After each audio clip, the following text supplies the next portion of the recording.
Good morning, good evening, and good afternoon. Welcome in. Hello. Oh, there's my music. Cool. Hello. How you doing, everybody? Welcome to Wednesday. Denim apron.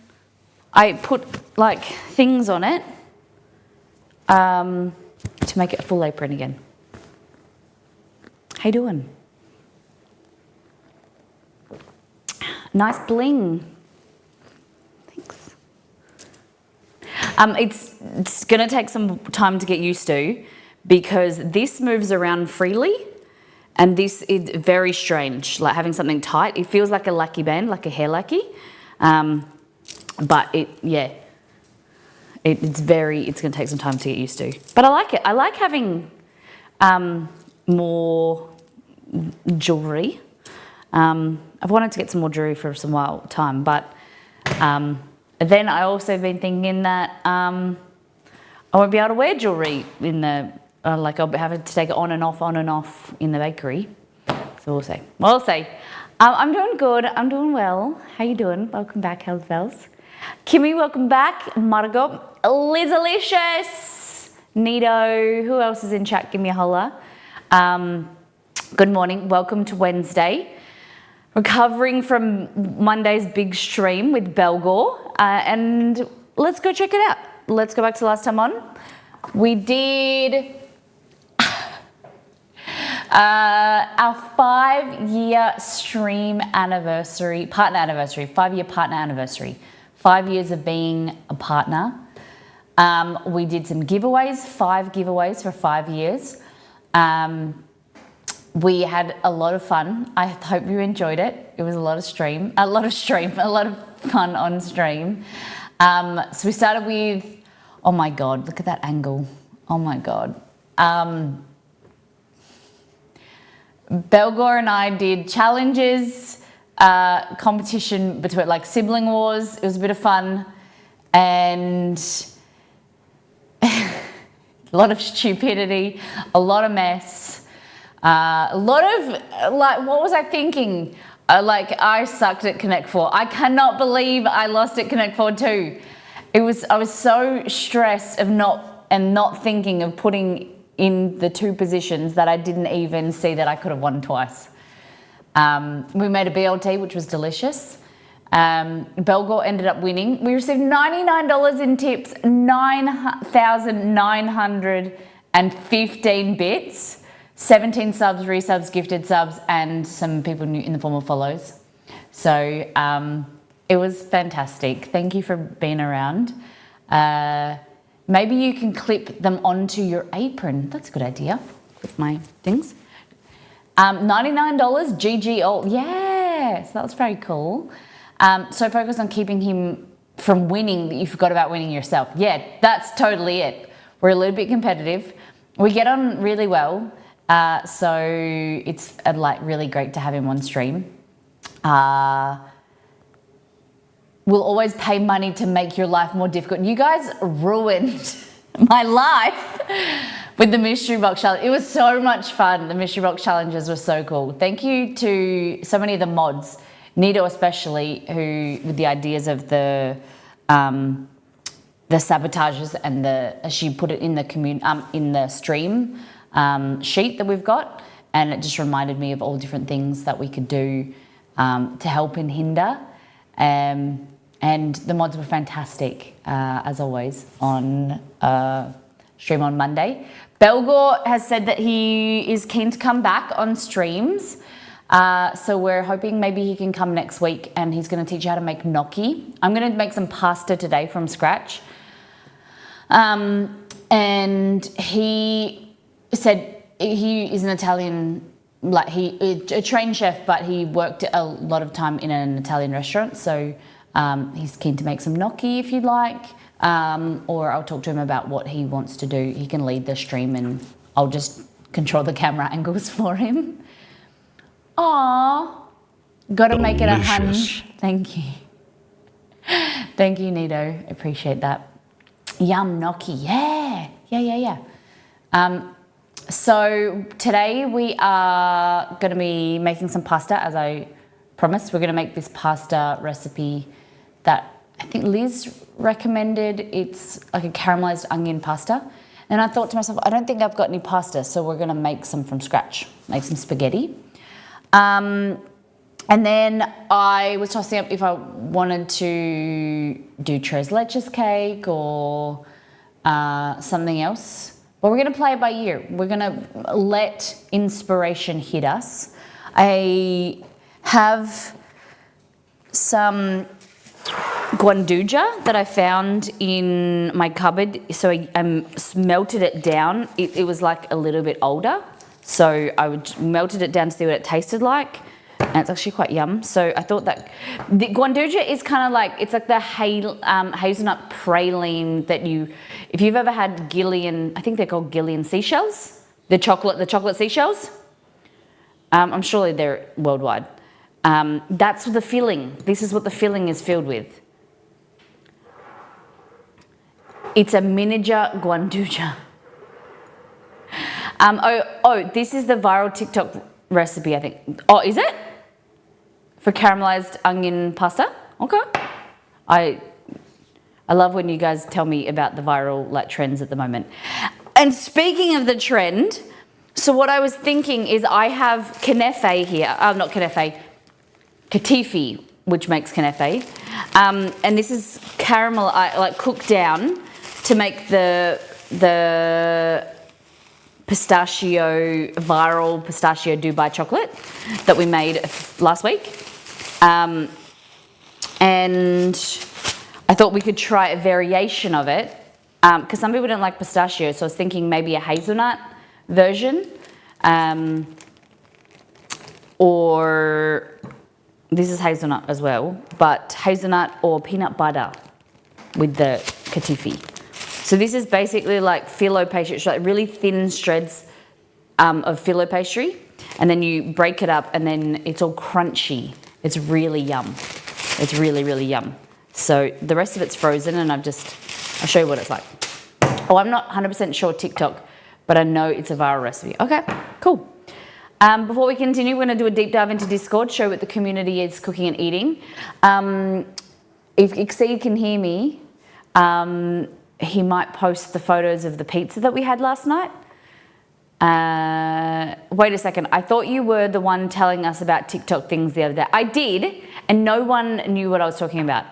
I was trying to tell everyone about the viral Dubai chocolate, and no one knew what that was. And then there was something else that TikTok, and no one knew what that was either. No, but I think Margot knew what that was. She was like, oh, I know that one. We did two things last Friday, I'm pretty sure. Yeah. I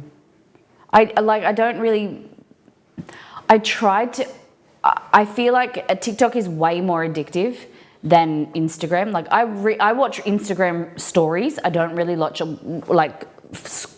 scroll through feeds of Instagram, but TikTok is way more. I think the content is more varied and it's punchier. So I find myself, when I do watch TikTok, I watch it for a longer period of time. So it's just easier if I don't watch it. Like I'm not in a habit of going to TikTok, and and I'm kind of keeping it that way. I know the viral Dubai chocolate art omelette, yeah? So instead of pistachio, I'm thinking maybe we do something other flavored. Yeah, the cucumber salad. So we made the cucumber salad on Friday. We did a Molly hack version of it.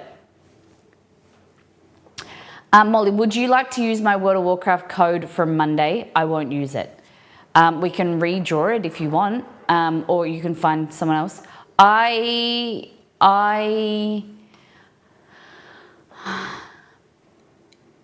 have a code already, but I don't think that I will play it either, because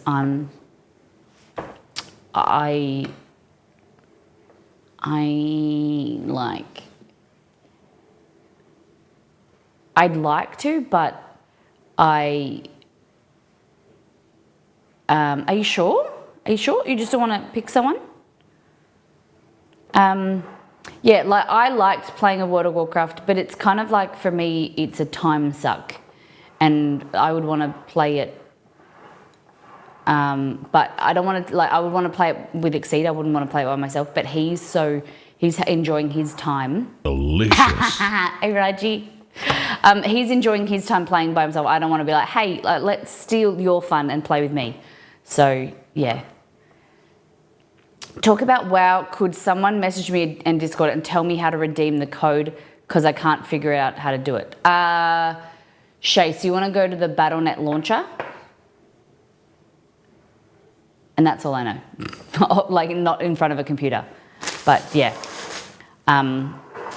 Maybe do it in Discord. Maybe talk in the gaming channel in Discord and people will step you through it.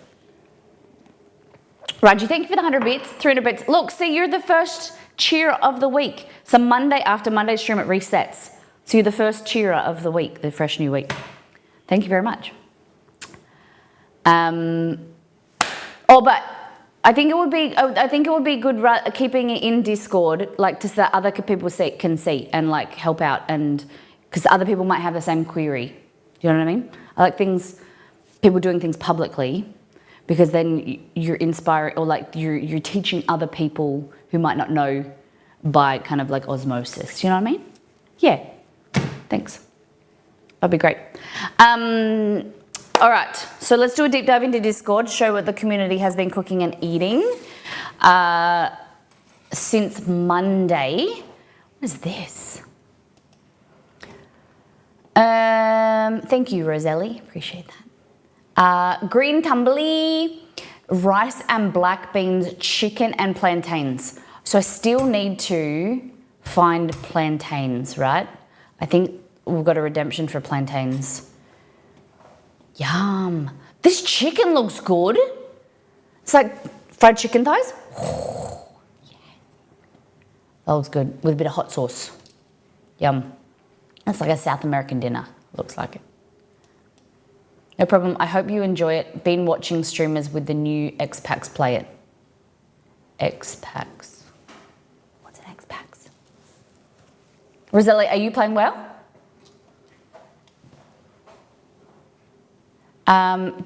You bought the, I'm pretty sure, I remember you said you just didn't get Epic, but you got the game, right? Costco ribs and mash, ooh.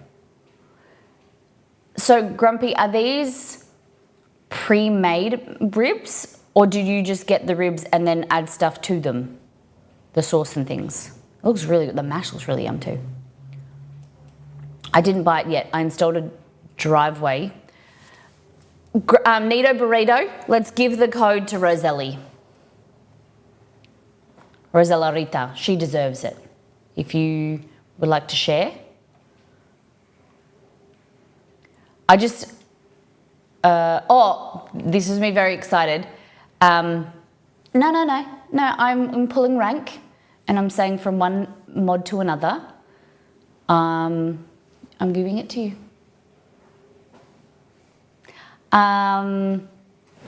So, you know how I've been obsessed with pistachio cream, pistachio butter, pistachio paste, and like I've been, you know, a bit melodramatic about it going out of stock and worrying that by the time we start the bakery that there'll be no pistachio paste, and I was stressed. Well, your girl got a message because I put a post on last week about is it in stock, and then I got a message on Monday night saying it's in stock. I bought some today. And I was, you know, I'm an untrusting type of person sometimes. Like I think of myself as a, you know, I love life, love people, but people lie. And sometimes I didn't want to get my hopes up because people troll, especially on Facebook. And so I said to the messenger, I was like, don't lie with me, girl. Don't lie to me, girl. Like I'm about to take like a 45-minute drive and it's like an hour and a half round trip. Don't lie to me. And she said, she got it, it's in stock. So I thought, I'm not gonna trust her. I'm gonna Exceed was like, ring the store. And I'm like, I don't know if you're allowed to do that. Like if they had people ringing about stock levels, they'd have people ringing all day. And it's not like they've got like a stock system because so many people walking around the store with stuff in their trolleys, and I just thought you weren't allowed to ring and ask for stock levels. I would have done it ages ago. And so I got through to this man.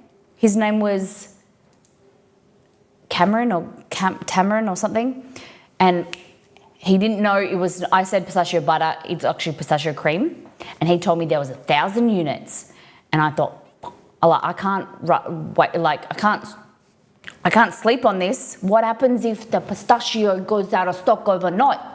So what I did, I got in my car and I drove, and I got eight jars just to be safe.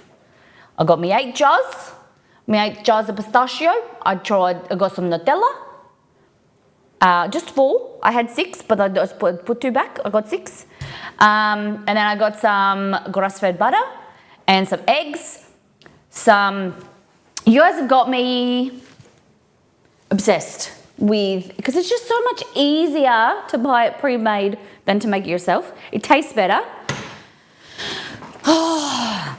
So we had this little guy, and he's nearly out. Everything bagel mix. So I backed him up and I got this. For like $13, it's pretty good. It will last us a while. So it's got garlic flakes, white sesame, black sesame, onion flakes, poppy seed, sea salt. Oh my God, it's only got those 5 things. I really should make it myself. It was an impulse buy. It was definitely an impulse buy. But it is tasty. No salmon flavour? No. It's in not everything. It's not. But, and then I got the ramen pack. So bottom right, there's this $30, right? $30 for this ramen pack. I saw it in the group. People were raving about it, and I was like, I gotta try this Costco ramen kit. Dude, everything equals 6 things. Look at this. So it's got 4 eggs, 4 half eggs, so like 2 eggs cut in half, 8 pieces of chassu pork, and then spring onion or scallion. Then it's got a second compartment with 4 packets of fresh noodles, fresh ramen noodles.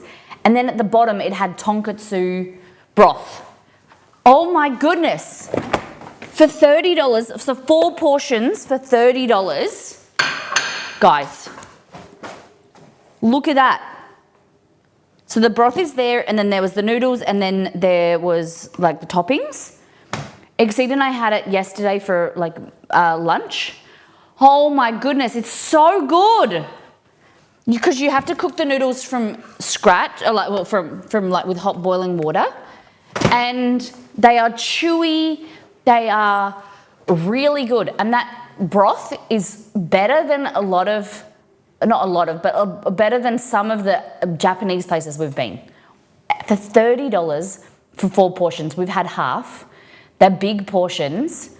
Fantastic. $7, $7.50 per portion of soup. I thought it was great. Really yum. It is a bit hard, because Exceed and I, we don't really feel like ramen 2 days in a row to split it. And it's too big to have half each. So it'd be good if it was for like 4 people. Unless you want to have, ramen 2 days, which you probably will. But I don't like eating 2 things like in a row. Noodle burrito. Thank you for gifting to Shay. Thank you very much. It is really good. Really good, Margot.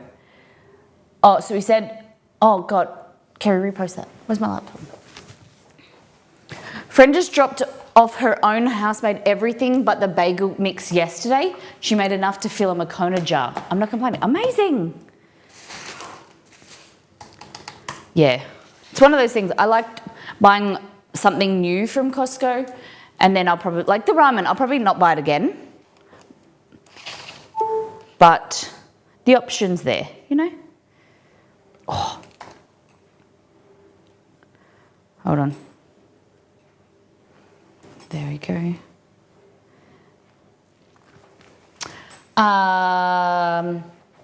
Okay, that was me just talking. Kaz, I made smash burgers and hot oven fries. Quite tasty, even if I did forget the salt. Oh, that looks really good. Purple lettuce, different. I like it.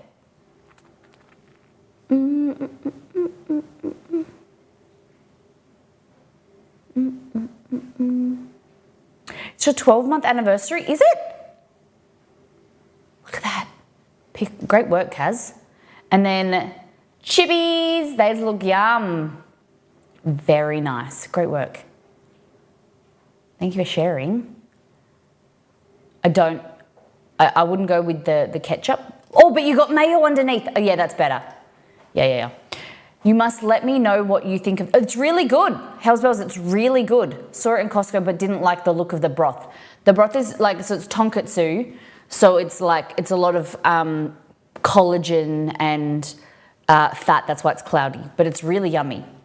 It's like a style of broth. Like they cook it over a long period of time to make it go cloudy. It's very good. It's probably not the best ramen for you, but we like it. Big fans. Especially for that price, $30 for 4 portions, really good. Grumpy is back in the swing of things for school lunches. We've been doing ham wraps lately. We've also introduced dried apple sultanas with blueberries, strawberries, apple, mandarin, and banana. G got a yogurt, cheese stick, mini brownie, veggie straws, and muesli bar. Nice. Just pause this. Oh my God. Okay. And then what else we got? This is me. Oh, we were talking about cupcakes or not to cupcake for school. This is a really good, I love these type of moments where we have a discussion in Discord and everyone shares their opinion without any kind of argy-bargy or whatever. Everyone's just kind of having a discussion, which is nice. This lady was saying about like, don't bring cupcakes for birthdays at schools. And like, we were having this discussion, like, did you have cupcakes or sandwiches at your school, like growing up as kids? Do you make them for your kids for birthdays to celebrate? I think that it's a great, like, I worry about cupcakes, like, you know, the mess of it, but I think it's great that you can celebrate with your classmates on your birthday, and like if it's your time at school, if your birthday is on school, it's like I would do it when I go to work. You celebrate your day. And everyone's made to feel special. And then you don't necessarily have to invite your whole class to like a school, like a party on the weekend. Because, you know, that the pressure I heard on the radio just the other day of, they had, this one mum said that there was 35 kids that she invited like for her kid's birthday, and that were like $35 each for this bounce. They went to like it's called Bounce. It's like a indoor kind of gymnasium thing. And like, what does that work out to be? 35, and they get lunch and stuff, but 32 times $35, $1,120 for a kid's birthday party. Like, that's crazy. I would rather spend $200 and do it here, but then you get the mess and whatever. Like, that is crazy money.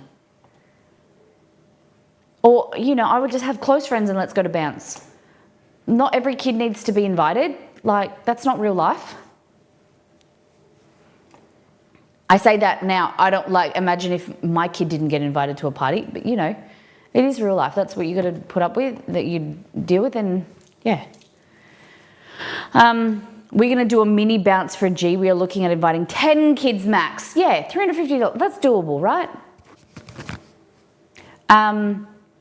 And they get food, and you have, you know, that was what you would probably pay for groceries and a cake, and yeah. Never invited everyone. Always hated my birthday at elementary school because it fell during the spring break, so I couldn't celebrate. Yeah, my birthday's in May, and sometimes it was on holidays, I think. Or it was usually on a weekend, and I went to boarding school, so, and then I would come home for the weekends. But his is the worst. His is the day after Christmas. So he never got to celebrate with many people. Yeah, it is hard, isn't it? But you can't, there's only so much you can do. Beware meatloaf in the oven. Okay, meatloaf. Oh, so you've got, is this meatloaf? And sandwiches tomorrow, but I couldn't wait and wanted something lighter. Okay, rice bowl with pepper, mushrooms, onion, topped with egg, Kewpie, ketchup madness, sriracha, and fried onions. Oh my God, I just realized we didn't do a mushroom pizza last night. Oh my God. It was the pizza that I was most excited for. You've just reminded me with your mushrooms in here. Yes. It used to be you invited the same number of people as the age you were turning +1.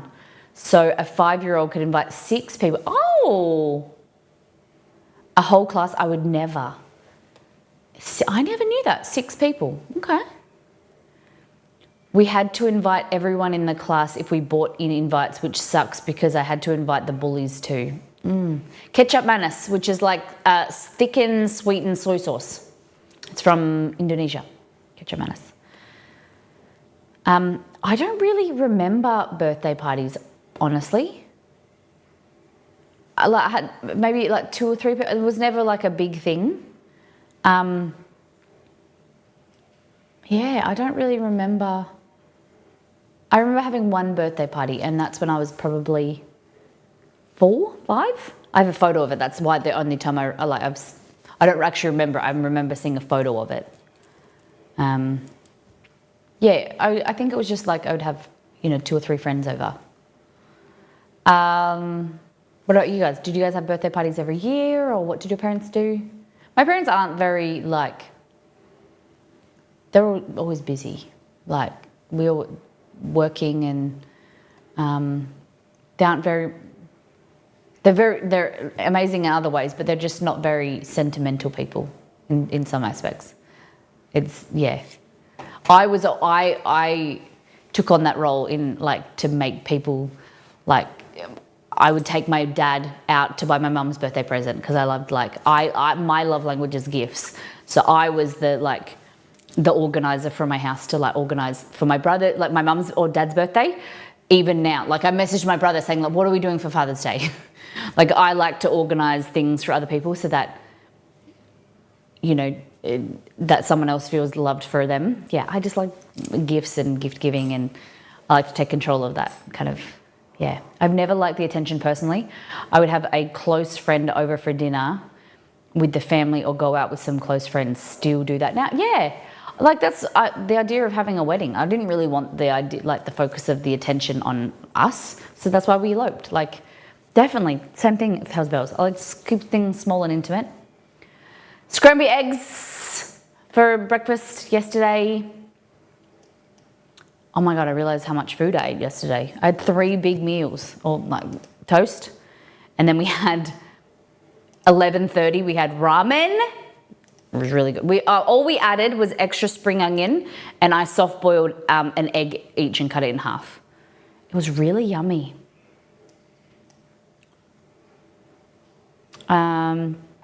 I could see that with treats. Some teachers, schools have been, if you are bringing in invites, treats to the classroom, needs to be, I think that as well.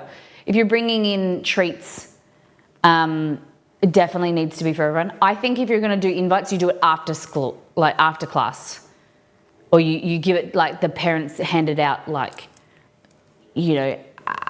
later, or have people's numbers or things like that. I don't think you should be bringing invites and handing them out in front of people. That's wrong. You are supposed to have 3 meals a day. Yeah, but I mean heavy meals. We had pizza for dinner last night. We had ramen for lunch. We usually have lighter food, or we have 1 big meal throughout the day, in lunchtime. I never enforced that with invites. I just would put it in the kids' folders quietly. Yeah, that's great. Good on you. Bet you're a great teacher. By middle school, I stopped inviting friends and just had small party with family. Yeah, nice. Sam asked if anyone has had this. It's water. I think they're copying off, is it Death? Liquid Death? I don't buy water.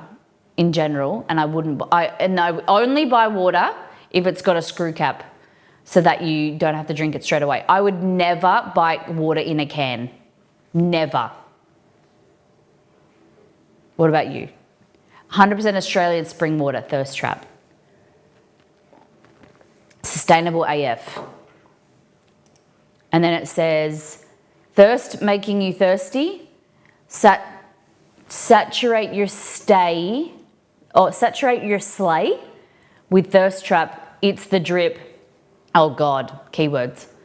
Our mountain spring water is infinitely wet, and our plastic-free aluminium can is infinitely recyclable. So you can quench both your thirst and your inner Thunberg. @ slay the trap. Slay thirst trap. Slaythirsttrap.com. Yuck. That's cringe. Yeah. Margot, that is it. That is cringe. That's like, how many, ChatGPT, can you utilize these hype keywords into a sentence, please? Yuck. Here, Anheuser-Busch does, Anheuser-Busch does canned water. They convert their beer production to it for post-storm and emergency cleanup. Yeah, that's good. But otherwise, canned water, meh. Yeah. Anheuser. Thanks, Potzler. And is that a person? Anheuser.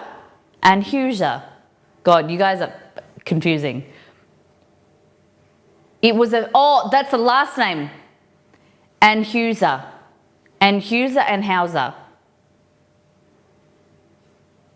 It's a family, rather. It's a family beer company. Okay. I thought it was Anheuser, and you guys were just putting it into one. Oh, but Anheuser-Busch isn't Bush. I'm thinking of something else, I think. BUSCH or BUCSH or something like that. Interesting. That's a good idea for post-storm and emergency cleanup. Totally good. But I just like the idea. It could be aluminium, but it needs to have a screw cap. If I'm buying a water bottle, I want it to be able to, I don't want to drink it all at one time. Who the hell gets a water bottle and drinks it, like sculls it and done? No one. Unless you are like in a drought situation and your emergency situation, you want to drink water there and then. I take a sip and I screw the cap back on like a normal person. So I don't want a can because then it's not sealed and it will fall over and then it will leak or get bugs in it or whatever. You know, just smart things. Making the most of being in the office. Yes. A couple of doughies for myself and Mr. Burrito, maple pecan. Oh, because you both have office days together. Maple pecan, French toast, lemon meringue, tiramisu, apple and lemon. Okay. Pumpkin spice old fashioned. Dang. Which was your favorite? I have 5 different open cans of flavored water in different rooms because I can't remember that I had one. That's like me with coffee and teacups. Yeah, like I can see my cup of tea this morning. This is my coffee, and let's have bets if this has got liquid in it. Oh, I finished this one today. Oh, that's a good girl. Look at that. I finished this one today. But usually I have half-drunk cups of tea all around, and Exene makes fun of me. This looks good, neato. I want to know what the favorite flavors were. Look at these. Dang. See, I'm a basic B. Like the lemon, it seems interesting, but there we go. Too loaded. I don't know, too sweet. I think out of all of them, so maple pecan, French toast, lemon meringue, tiramisu, apple and lemon, pumpkin spice old fashioned. I'd probably have maple pecan. It's probably like glazed. What would you have? We had 4 pizzas last night and we got 2 photos and that's totally fine. So this was the starter. This was chicken, spinach, feta and Kalamata olives. So it was a sour cream base with mozzarella and cheddar. And then we had grilled chicken and then Kalamata olives, some feta and spinach. It was really good. Really, really good. And then we had this one, which was the Molly Classic. Didn't have any fresh basil. The grocery store didn't have any basil, so this is just basil oil. Delicious. Deliciamundo. Really, so good. So it's like a margarita with prosciutto and then stracciatella and then basil oil. Yum. And then we also had satay chicken. So satay chicken, I added some more spices. I used the best, if you go on satay sauce in Australia, this, like not making it from scratch, try this one, Fountain. This is what I grew up with having as a kid. And then I just added extra spices to it. It's a little bit tangy, so you add some cream, sour cream to it. It's very good. And then chicken, red onion, and then we did a drizzle of Greek yogurt on top and then mango chutney. And then the 4th pizza was spicy sausage with hot honey, red onion, and bocconcini, I think. I use that one in your satay sauce. Yeah, it's so good. So good. The Molly Test Kitchen, by the way, is available to everybody.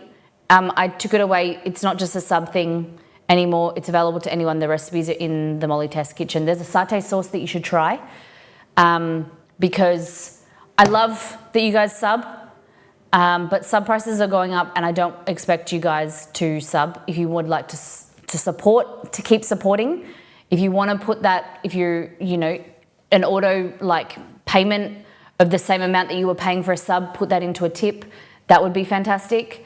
Or tip once a month, whatever. Subs, I keep going up and I don't feel comfortable, like you guys keep paying that. I wish I could give you ad-free viewing, but it seems like the only perk that subs have these days. So I've opened Molly Test Kitchen for everybody. Did you find a pistachio spread at Costco? I got eight jars now. Yes, I got it on Monday. Took a special drive. Margot whipped some tahini Hokkien noodles with veg as I needed to use it for lunch. Ooh, yeah, that looks good. So tahini noodles, okay. So I want to try tahini instead of my peanut butter udon, trying tahini, because you recommended that last time. Looks good. Thank you for sharing. Got a half-price chook from my HelloFresh box. Okay. Half-price chook. So did a roast chicken and potato, carrot and peas with a pan juice gravy. Yum. Yum.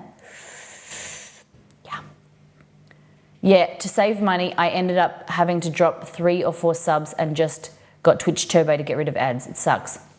Nice. Aw, but you're still subbed to me. Appreciate that. And Kerry, I'm sending you lots of love. I just want to know that I wish I could give you a hug. And I hope you're doing better. I hope you're doing well.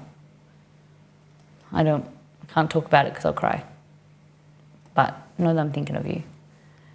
Just realised I forgot to post Jay's meatloaf from last night. Ooh, how did it go? Were you happy with it, Beware? Good to know. I have a jar of tahini that I don't know what to do with. Okay. Hey Google, add tahini udon noodles to my shopping list. I'll add it to the menu for next week. All right, I added tahini udon noodles to the list called shopping. Cool. If there's any things that you would like me to make, suggest them because I'm always looking for menu ideas and I'd like to be of assistance if I can. Help you out one day. And tonight I made burgers. barbecue sauce, onions cooked in the same pan, Swiss cheese, Kewpie tater tots with chippy salt. Yes, if there's one thing that you learn from this stream, it's that one of the few things that I recommend is chicken salt. Pretty good. It's getting closer to replicating the old packet mix with every go. Fabulous. This looks good. Are you happy with this? I like that you've got two burgers, one without a bun. That looks good. Extra meat. Grumpy Gamer. Lunch from yesterday, Asian style salmon with rice noodles and Molly's Asian coleslaw dressing. Ooh, yes. Yeah. Very easy coleslaw dressing. You should try it. Thank you, Grumpy.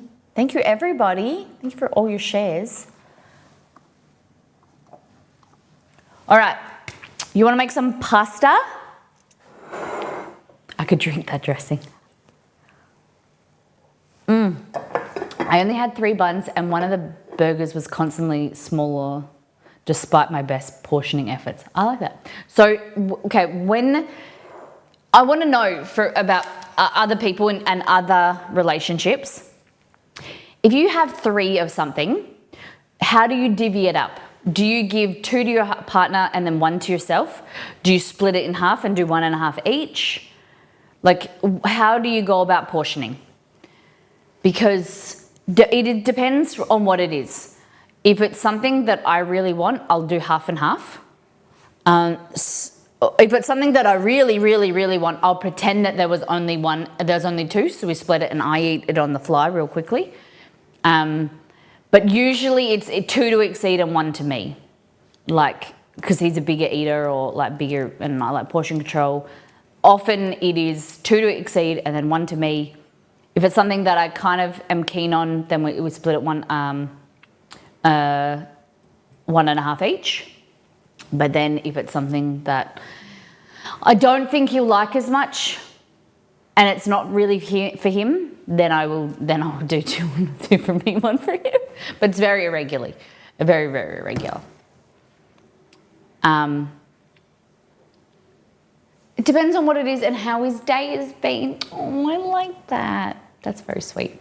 I eat all 3 and don't tell my partner where any are. There were any. Nice. Nice.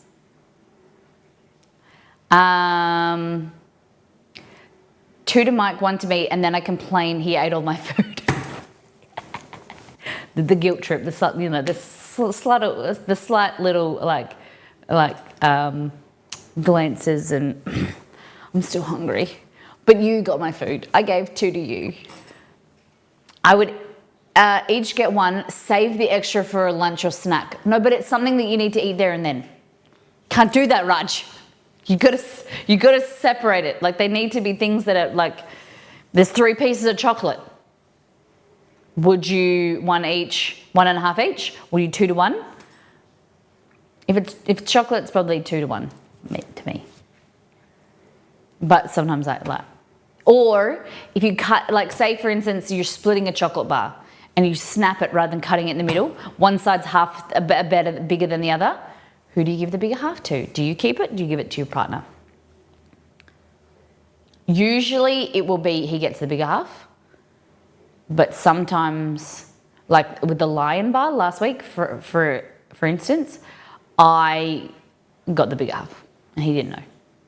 He just thought it was this big. The bar was this big. He just. You can buy 6 of them and then split 3 and 3. Eat 2, then let them have the last one because they don't know about the other 2 if their day is bad. Jay usually gets 2 versus 1, but he doesn't always accept it. Oh, he's just an angel. Okay, so would you like to make some pasta?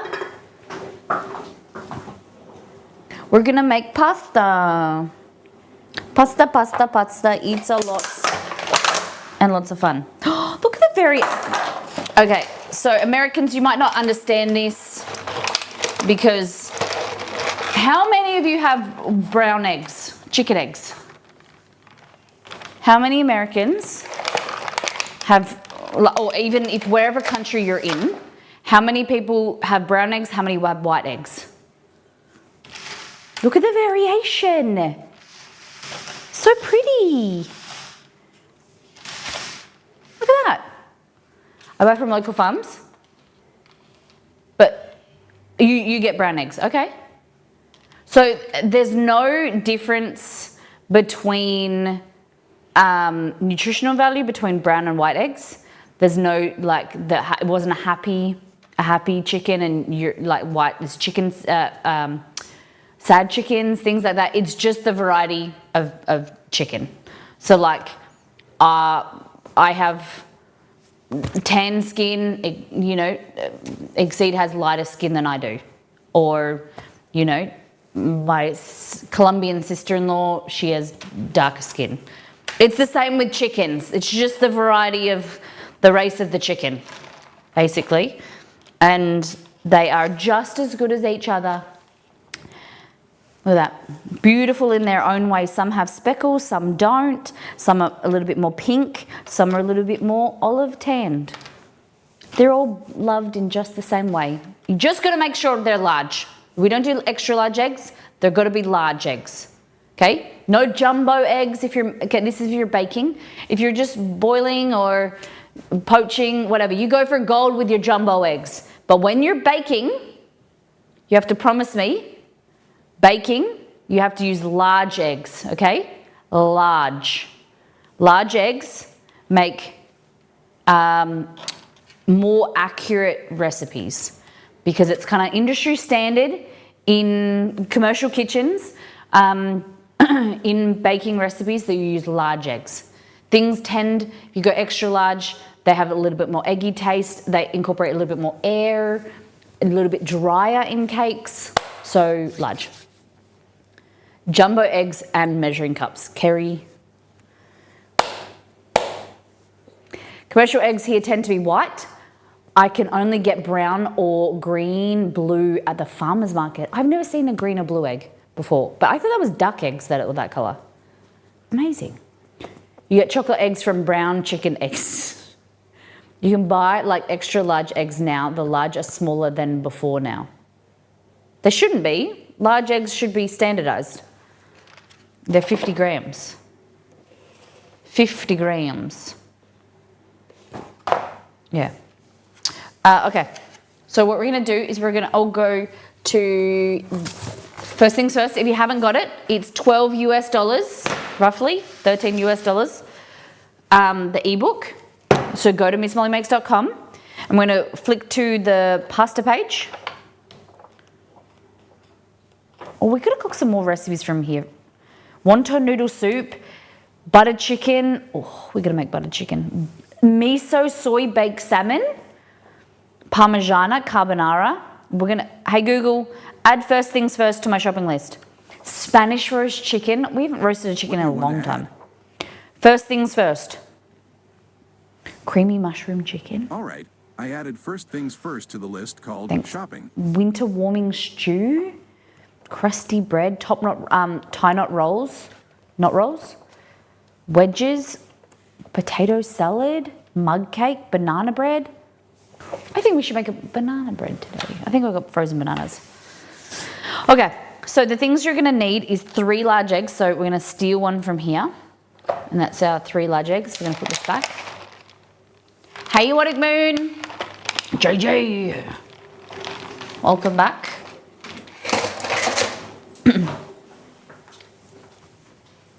All right, the things you're going to need are 2 cups of plain flour with a little bit extra for dusting, some olive oil, and that's it. That's it. We've got this guy out, so we're going to need a... Let's go into the pantry together. Plain flour.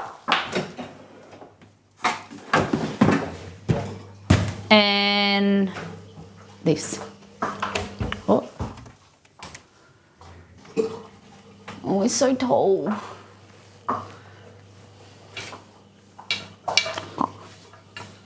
No, that's not going to come out.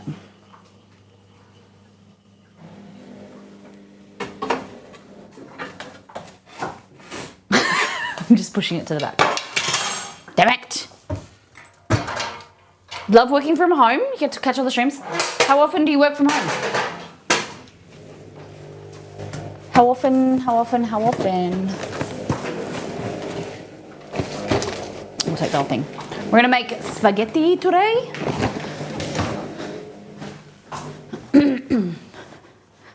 Okay. So we're gonna be making this viral pasta recipe from Liz.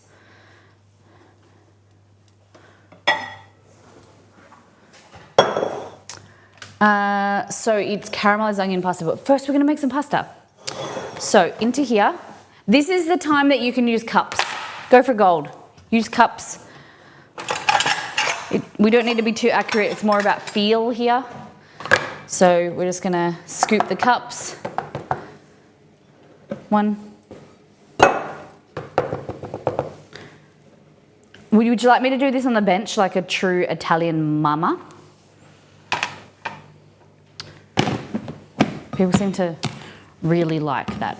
I have a bad disc in my lower back, so whenever I can't really walk. Oh, nice. That's really cool. But not cool about your back, obviously. I hope that isn't in too much pain for you.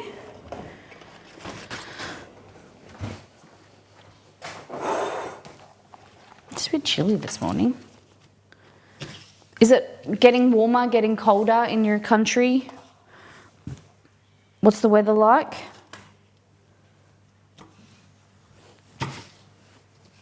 All right, just flatten this down like that so it doesn't lift up. Beautiful. Wash my hands.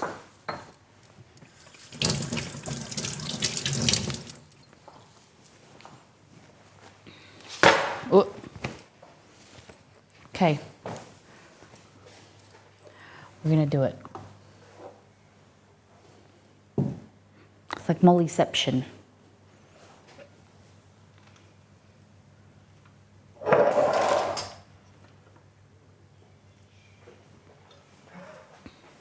Oh, we're going to need this later. All right.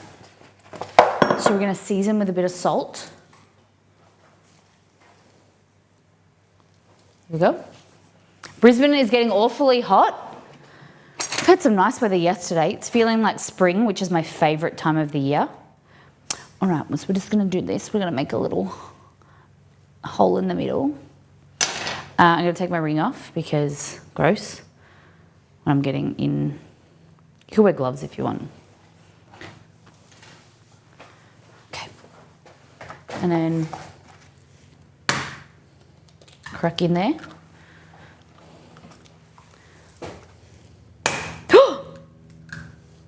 There we go. No stress. There we go. I don't like putting my fingers in there, but I just do this. You just work your way in.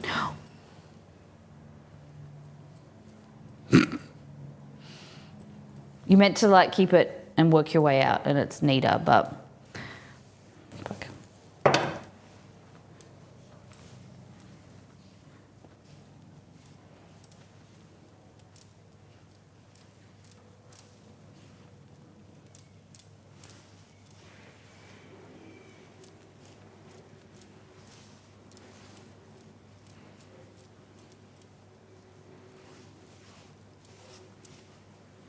Beautiful. Still super hot? Just do whatever works for you. There we go. So I usually do this. House Bells, what's your recipe? Like, what do you put in your pasta? Do you just do eggs and flour? Salt? Like, what do you do?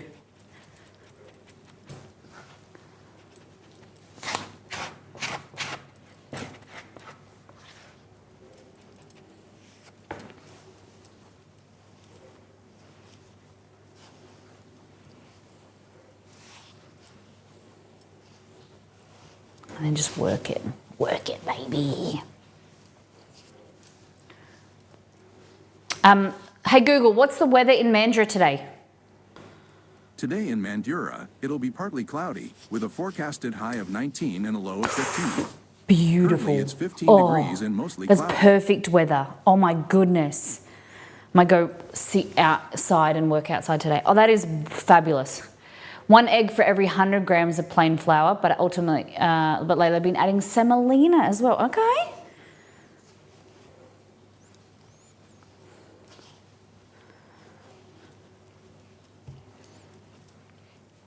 So you weigh yours. Pasta is firmer.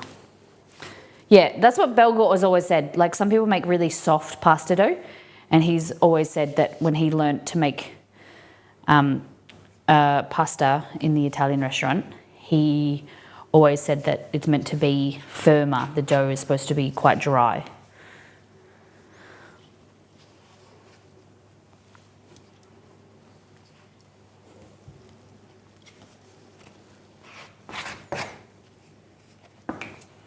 Okay, so just kneading.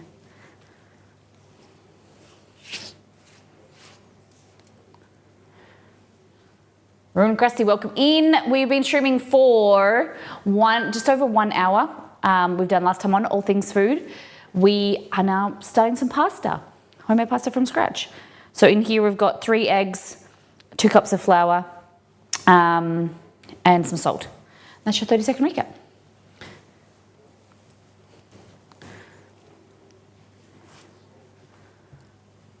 All right, I think I'm going to add another yolk. Welcome in. Just gonna get a yolk. Get the yolk, get the yolk.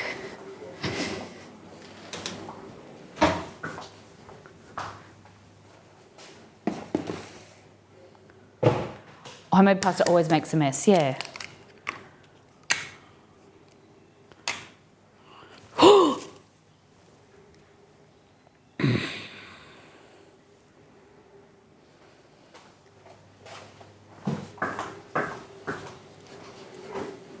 Oh my God. Does this recipe have oil in it? I use a little bit of oil, yes. What's your thoughts on oil?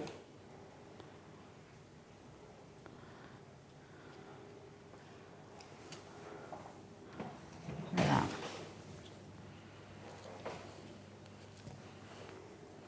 Kalova, welcome in.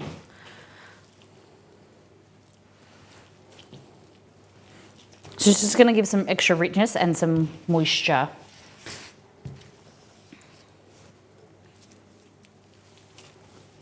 There we go. We're just going to knead. Never seen pasta being made, so I was just curious. It's a simple recipe. So it's 1 kilo of dry ingredients, but break it up in 900 grams plain flour and 100 grams semolina, and do 10 eggs and a bit of salt. Nice. And sometimes oil. Yeah. Fabulous.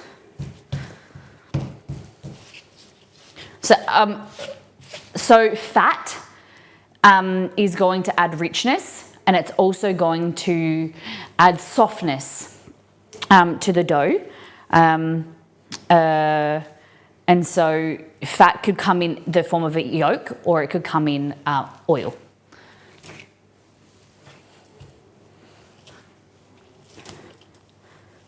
All right. Again.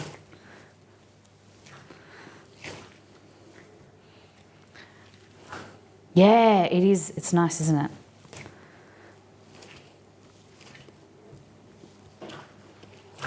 So it's a little bit sticky at the moment because of that yolk, but I should have added it earlier. Yeah. So it's so easy. You just add the ingredients, mix it together and knead. And if you want to give this, once it comes together as a bit more of a ball, we're going to let it rest and then we can knead it a bit more later. Just like we've stressed all that gluten now. And then what we want to do is just let it relax, and it'll kind of relax. It will let it kind of sit and it will relax, and then it will allow us to knead it more.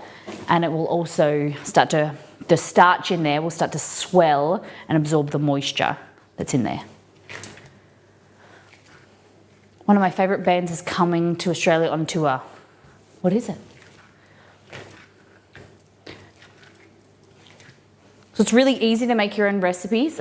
This is in First Things First, which is our cookbook, our physical book or ebook. You can pick it up from our website. So at the moment, I think it's like $12 US for the ebook, or you get a physical copy shipped from my little kitchen. But it's full of basic recipes like this that you can then build on and make things. It's got like the gnocchi recipe in there. You've got banana breads, you've got homemade fresh bread, fresh breakfasts, heaps of different recipes. There's over 70 recipes in there.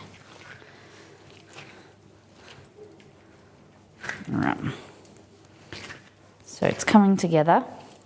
So you see that when I am kneading, kind of rocking forward motion like this, not if I stand up straight and I'm just using my, my arms, I'm gonna get really, really sore shoulders. Mother is the brand? Is the band called Mother? I've never heard of it.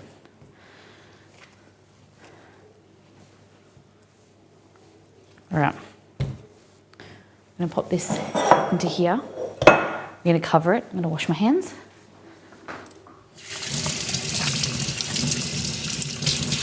How many people have made their own pasta before?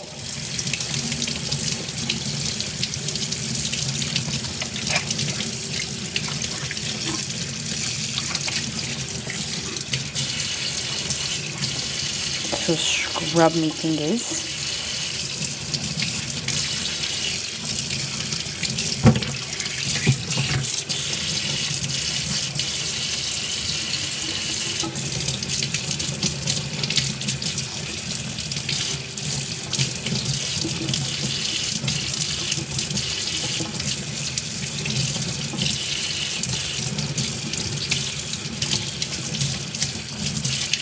So sticky.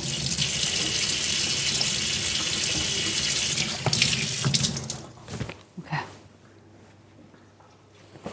Yeah, I'll request one of them more popular songs. Okay. All right. So get rid of this.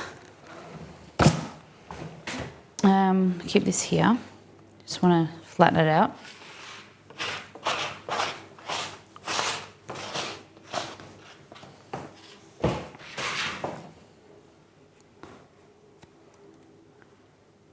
Oh, I did the wrong one. Ask one of the mods and they'll delete it for you.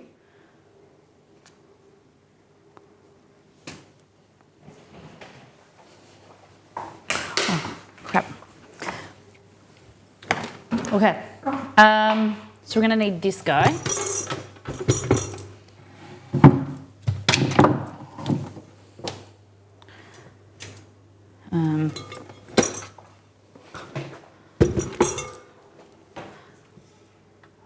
Is there any mods who can delete the queue? I can always skip it. Oh, I didn't win.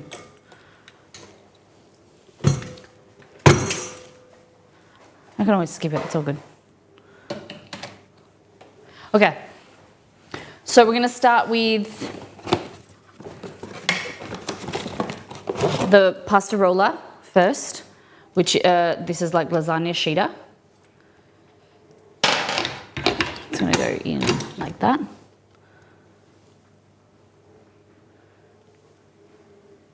Roselli, you can't do it?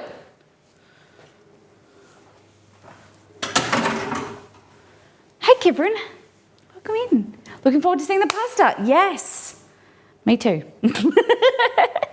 I just realised this leftover stuff on this KitchenAid that I need to clean off. It's chocolate left over from when I made brownies.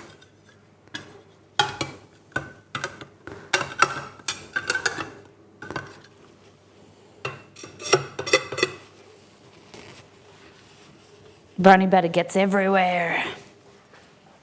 Okay, don't you hate when past you didn't get things entirely clean? Yes? And you're like, oh my God. I must have missed that day of mod lessons. Nated Burrito, welcome in. Thank you for the raid. Welcome in. Nated Burrito. I like the name. Is it Nito's brother? That's what I was just thinking. We have a Nito burrito. Welcome in. How was your stream? What did you get up to today? What were you doing? Pull up a chair, everybody. Were you cooking? What were you doing? We were making pasta. Welcome in, welcome in. So leaving this sit for like 5 minutes, it's already started to soften it. Is this the song? Hey, thank you for the 69 bits. Top 3 in bits, by the way. Nice, you are. You're top 2, actually. Hello. Hello, everybody. Thanks for bringing your community over. A little bit of an introduction to who we are and what we do around here is this.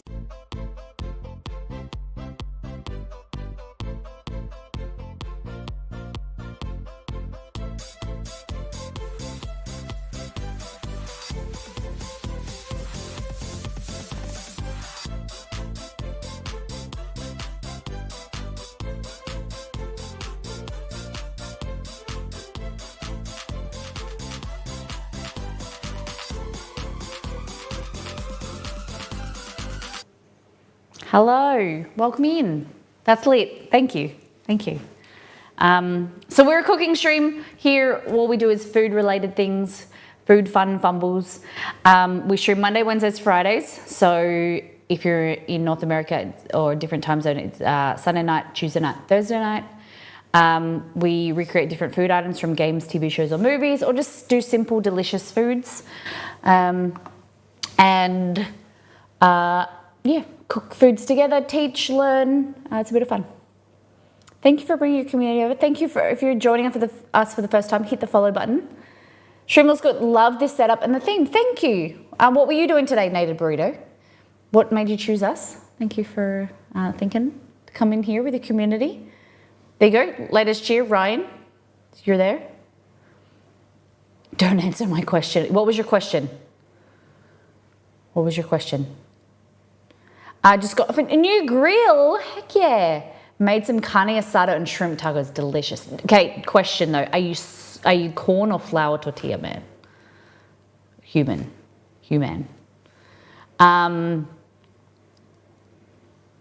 This is a little bit more rock than normal. Okay. But is this the right song that you requested at Wadding Moon? When you make PB&J, do you put PB on both sides or one? So I'm Australian and PB&J isn't really, or maybe it's just not for me. I don't really have PB&J. I had my first PB&J sandwich on stream like 5 years ago. We made fresh bread, we made fresh peanut butter, we made fresh grape jelly, and I had my first PB&J like sandwich like that. Yeah, we've had this discussion. So my dad we grew up in the country in like rural area. He, as an Australian, his first introduction to PB&J was watching Archie, like reading Archie comics, and he thought it was so good. He would get his mum to make peanut butter and apricot jelly sandwiches, and that's what he loved because it was in Archie comics. But PB&J isn't huge here. That's incredible. Yeah, I do PB and honey. Yeah, I would say PB and honey, and maybe banana is a bit more common. But I just grew up peanut butter on toast with butter underneath it. You got to have butter underneath it. Was the way that I eat peanut butter. I'm not a massive peanut butter person. Very surprised every time we go to the US how much you guys love peanut butter. It's like every version of everything, every product has to have a peanut butter variation, doesn't it? It's like Snickers, but have peanut butter on top extra. You got a cracker, put some peanut butter in it. Everybody likes peanut butter. Why is jelly in America? Great question. So there's variations of the same product. So if you take fruit juice, and gelatinize it, make it solid, it's called jelly. It's only using juice. Sometimes it's, so jelly is used from juice, it's got no pulp. And sometimes, it's just clear, right? It's very sugary, not a lot of, like, there's no real fiber, there's nothing good in it. It's just like solidified juice. Then you've got jam, which is cooked down fruit and juice together. And then you've got like a preserve or a compote, or there's another name for it, and that is like old fruit cooked down, and it's like better quality. You've got some like solid pieces of fruit in there. So it's like a jelly, a jam, and then a preserve. That's how they go. So you guys call it jelly. We still call it jam, but most of our jams still have fruit in them. We don't really, unless you buy really cheap jam, it's jelly, but we don't really refer to it as jelly. Our jelly is Jello. So like, you know how you have like clear Jello? In Australia, we call that jelly. Yeah. So your gelatin product that's like strawberry Jello. Jelly here is a dessert. Yeah. That's it. Dessert. Not a jam. Same, like different. Like you call a biscuit what we call a cookie. No, you call a biscuit we call a scone. You call a scone, which we call still like a triangle scone. But our biscuit is your cookie. It's all very different, but same. So if I was to give you, like, I dunk my biscuit in my tea, that's your cookie and tea. But Australia, kind of biscuits and cookies are slightly different thing. Like a biscuit is usually harder and crunchier, whereas cookie is softer. It's got like mix-ins. Yeah, so they're slightly different things. But a lot of people just say cookie. That's so interesting. So I've been streaming on Twitch for like 7.5 years. My husband and I create the channel, and he works behind the scenes. And we have learnt so much about different countries' culture and the words that we use, that, like, you know, different Aussie slang. It's been a whirlwind experience. But these little things that you pick up, like you guys call scallion, we call spring onion. You guys call cilantro, which we call coriander. There's just all different things, all different names for things. And I've learned to say, you know, both of them. Whereas Nita, I think she's working. Yeah. Okay. So what we're going to do is we're going to take this dough, and we'll probably go like this. Bell peppers, capsicum, eggplant. We call it eggplant. In England, they call it aubergine. Zucchini is also called courgette. Corn flour. What you call corn flour, we call cornstarch. No, we call corn flour, you called cornstarch. So we call it corn flour. Here it is. Okay, let's make some pasta. Okay, so this here is KitchenAid lasagna sheeter. So we're just going to divide this into 4, like that. Put that in there, cover it. The Brits, that's it. Okay, so we're going to start with level 1. And you can start by pre-rolling. It just prevents from ripping. So either push it down with your hand like that, or just roll it out slightly. We're going to start with level 1. And we're going to go through like that. We're going to fold it in thirds like an envelope. That. Again, do a little bit of rolling.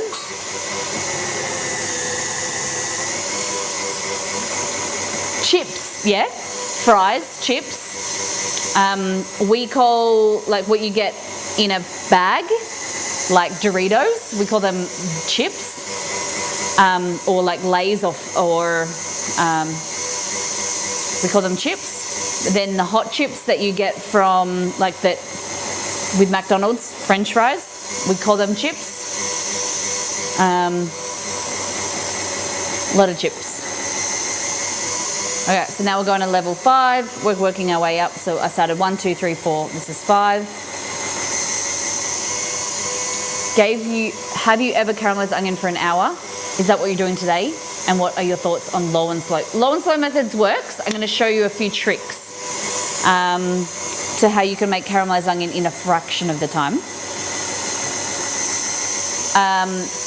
For me personally, I don't have the patience to sit there for an hour and a half or an hour or even 40 minutes. All right, so we got to level 7 and that's probably where we'll stay, like that. And then we'll go with another piece. Macca's, you mean? Yeah. We call it Macca's, McDonald's. We refer to it as Macca's. All right, just go through like this. Beautiful. Fold it in thirds.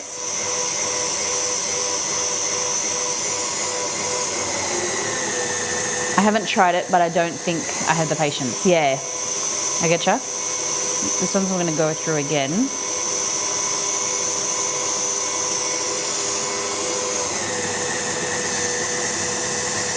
Beautiful. And then stick at level 1. We're going to go through twice at level 1. And then now we're going to start to go to level 2. What is folding it in thirds? You're just building the gluten. So it's kind of like the machine is kneading it for you. It's to create a smoother texture. And so you're just stretching the gluten out. Like that. Go through again. Use a non-stick pot and you can check it occasionally. Yeah. How do you know when the pasta is goes to the next level? You just pass it through once. If there's no ripping, then it's fine. You just need to pass it through. If there's, so for instance, but the difference is from when you start, like it's going from 2 to 3 to 4, you just want to pass it through once. But 1, I will show you what it looks like, okay? You want it to be nice and smooth when it goes through.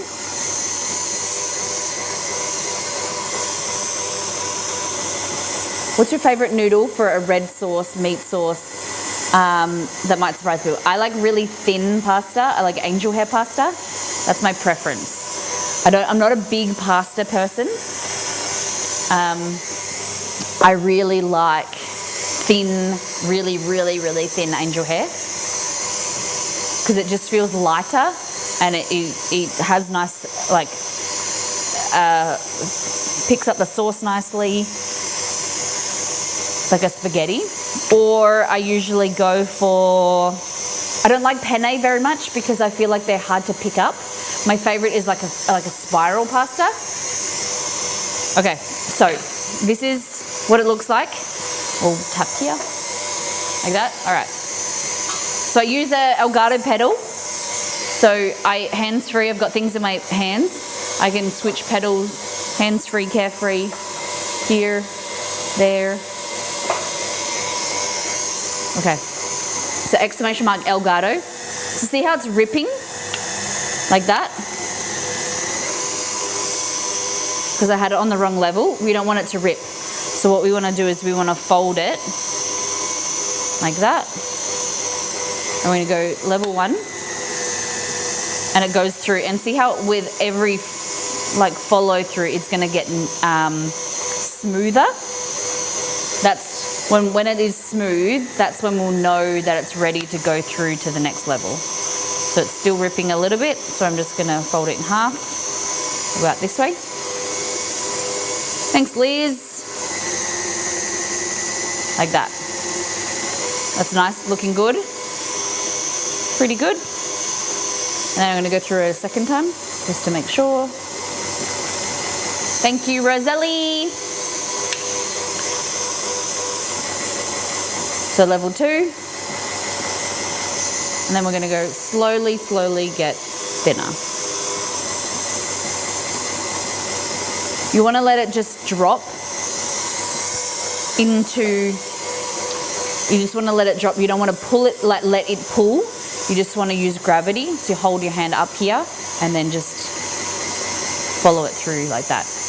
What some people do is they put it, like let this fall down there and let it feed through, but what's happening is it's actually dragging and you're putting more tension on the pasta than you need to, and it's gonna, you know, possibly rip or make it too thin. Yeah, Wadding Moon, give me 2 seconds and I'll show you. You can, it's an attachment that you can buy for a KitchenAid. It's an extruder. I don't really like to use it. It's really hard to clean.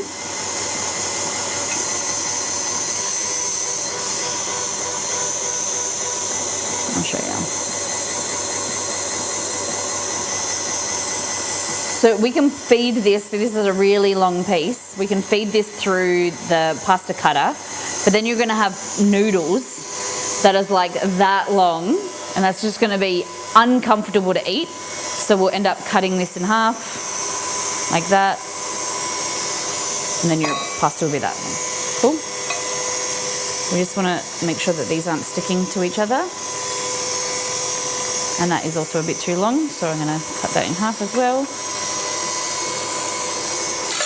So we've used 2 cups of flour and 3 whole eggs and 1 egg yolk to make this. Look how yellow it is. Beautiful.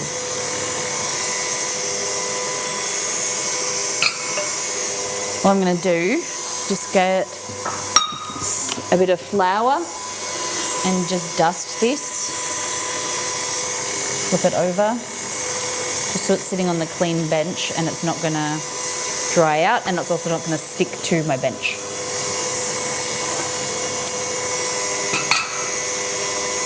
Beautiful. Any questions? Hey, Antamina, welcome in.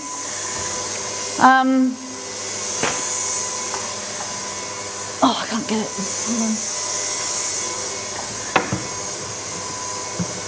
Oh man, it's just too tall.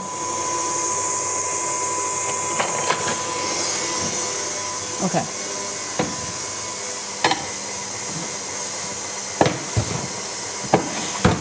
Here we go. Here we go, here we go, here we go.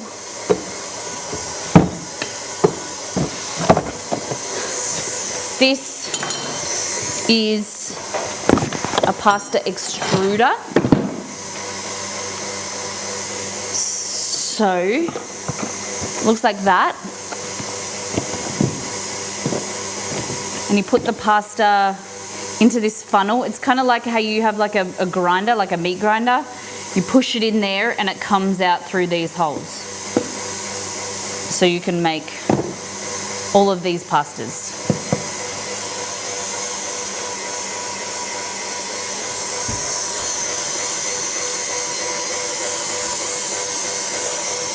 But she's wine glassing again. Shh, Carrie. Shh. Go back to 1. That. I'm back. Ow, power outage. Oh my goodness. If you answered why spaghetti over hand cut tagliatelle. Oh, ask the question again. I don't like tagliatelle, too much pasta, too thick. Ugh. Delicious. For me. Hey, Kerry, thank you for gifting to Wadding Moon. I know the whole point of making pasta is to eat it in the moment, but is there a way to preserve? Freeze it. Works fantastically. You just toss it, I'll show you, because I'm not going to use all of this today. You just toss it in flour to make sure it doesn't stick to itself in an airtight, like a Ziploc bag. Pop it in the freezer straight away, and then when you feel like pasta, you just get boiling water, pot of boiling water, make sure it's boiling, and you just need to dump the frozen pasta in there, and what will happen is, because the flour will stop it sticking to each other, it will separate. You can defrost it if you want, some people do, but you can cook it from frozen. Great question, great question.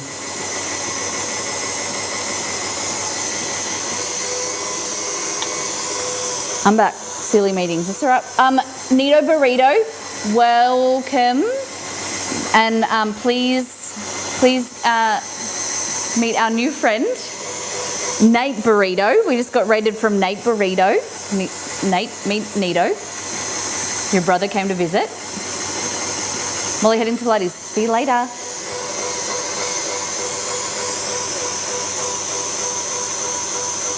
I saw. Alright. I actually misread it and I thought, Nito is streaming? What the heck? She's probably playing Dead by Daylight. Okay. So this is the bit that everybody loves. Okay. So we're gonna turn this off. And you didn't say hi? He's your brother. Okay. So we're gonna switch over and we're gonna grab this. What pasta shape do you like? Do you like thick, thin? Do you like shells or like bucatini, rigatoni, spaghetti, fusilli, large macaroni, small macaroni? What do you like? Nito is a Dead by Daylight enjoyer. I'm so sorry, Nito. We like it. Cavatappi, okay. So we're gonna go here now. You can see new one. And here we want a little bit of flour, just so that it doesn't stick to itself. Our dough is cut dry, which we like, but we're just gonna be sure, and you'll see why in a minute. So we just make sure it's dry. Cavatappi, elbows, shells for me. Bucatini, love a bow tie. Okay, I'm a spiral gal. All pasta, I love good pasta, okay? All right, are you ready? Just feeding this through here. Look at that. You can go faster if you want. This. Beautiful.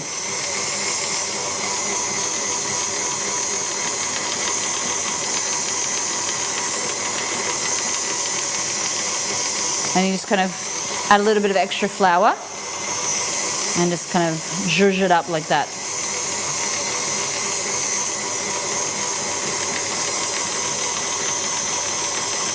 It's so fun to make.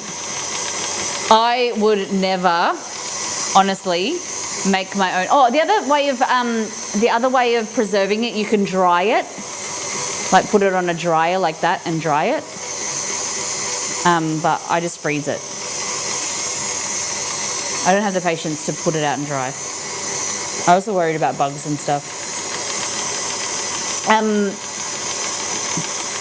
was going to say, I would never make pasta without a machine. No way. This makes it so much easier. So good. So we're just adding a bit of flour and just zhuzhing it like this. Scruffing it up so that they don't stick to themselves. Look at that. Beautiful.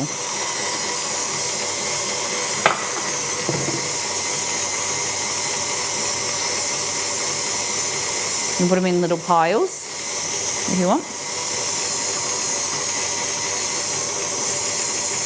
This is going to give it like some texture, some kind of curl to the. But if you want to do it properly, how your Italian nonna will do it, you're kind of meant to do this. I'll show you. So get it, and so it keeps its like straight shape. You're meant to like go like this and just keep it like that. So it's like a, nice loose kind of twist compared to this, because this will go a bit. It kind of takes the shape of what you left it in. So that, you know what I mean? That compared to that. It's going to have more texture. Cool?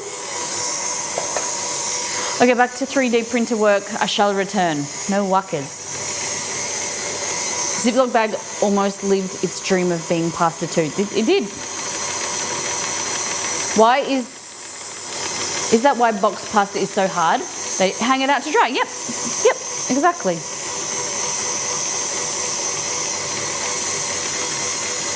It's just dried and then it rehydrates.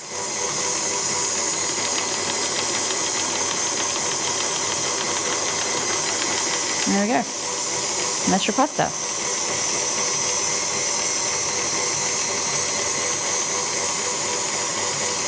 Beautiful. So, turn that off. And then we go here.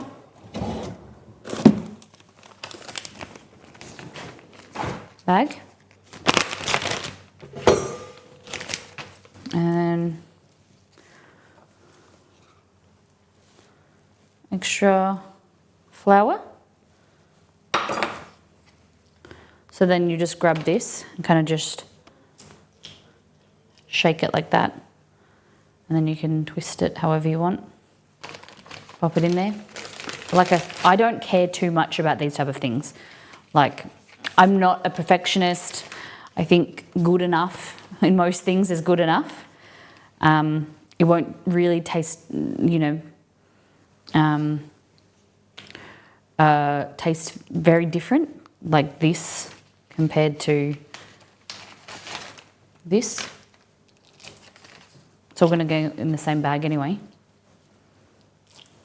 Like that. Beautiful. And then a little bit of extra flour in there. Obviously you don't want it flour logged, but just make sure it's got, and you want to freeze it as soon as possible, kind of flatten it out a bit, freeze it as soon as possible so that it doesn't absorb the moisture of the environment and of the flour, and then it will start to stick to itself. Cool? Any questions? See, that's already started to stick to itself. So we get some flour and we zhuzh it. Zhuzh it.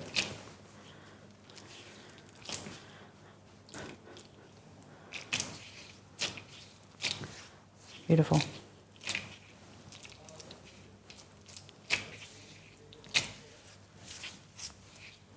Fabulous? Questions?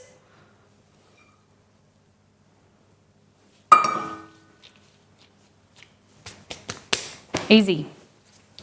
Then I'm going to take this away. Let's make our sauce. Take this. So these don't get washed. You just shake them, any loose kind of flour or whatever, and get a brush and just clean them. Any dry bits of flour go in there, they just kind of come out eventually. They'll just dry and harden and they come out. Put this in here.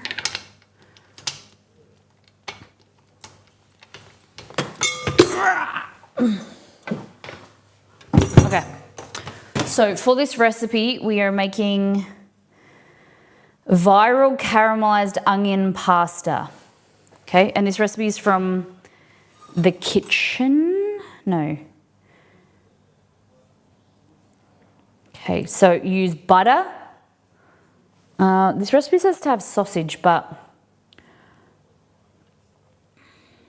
where's this recipe? One moment. I'll put the recipe in Discord.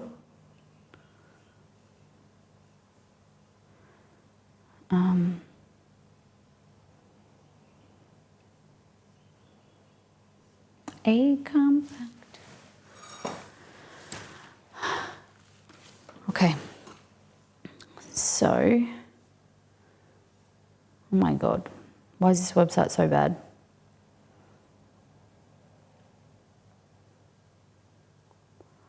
Okay, so viral pasta recipe made by someone Joshi, Chana Dosh Joshi. 3 favorite things: caramelized onions, chili, garlic oil, and cheesy pasta. Okay. We're going to watch the video together because I haven't seen it.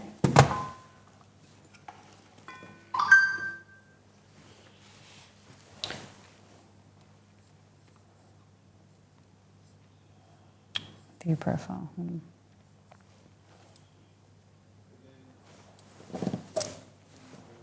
Okay, can you see? My laptop, okay. Is an app. Come on. Oh my God, internet. Absolute bomb. I'm talking crazy delicious here. It's spicy and creamy, and you gotta try it. Start by slicing lots of onions, mince your garlic. Caramelize the onions in olive oil and butter on low heat about 30 minutes, slow and easy.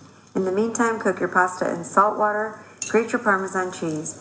Remove the onions and add chili oil, garlic, heavy whipping cream, salt, and then add in your caramelized onion to create a silky sauce. Add in the pasta, Parmesan cheese, parsley, and lots of chili oil. I served it with a crisp wine and a cold beer. It's so good. You gotta try it. What do you think? So caramelized onions, chili, a lot of garlic, butter, heavy whipping cream, Parmesan, and some parsley. What do you think? It should be good.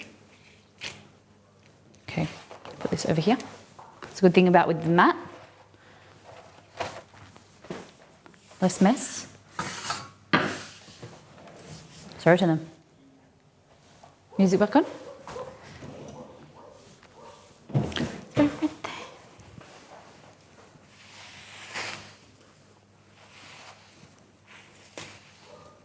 Okay. Here we go. All right. So we're gonna have to do my favorite thing, which is chop onions. Ugh. Like this. Then we need a frying pan. So we'll go Tefal one. Drops and goes. Okay, so we need onion, garlic's there, butter, olive oil's there. It's just, okay, just the onion. Do you think we should add bacon or not? Leave it, just try it as it is, meant to be served.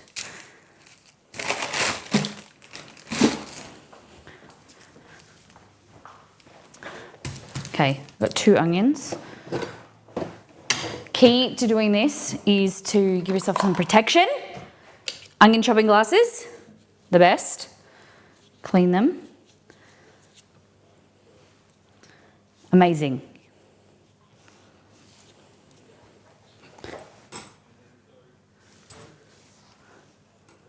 Oh, my chat just refreshed. I didn't see all of what you've said. This looks amazing. I don't know if Jay would like it though. Maybe too much chili. You can definitely reduce the chili. No bacon for mine. Can never go wrong with bacon. Okay. So we're going to take the top of this off. I think this is, yeah. It's gone a bit, the inside is, it's kind of sprouted. So we're going to take the inside out. There we go. It's kind of this inside section, it's gone green. Oh. Peel it.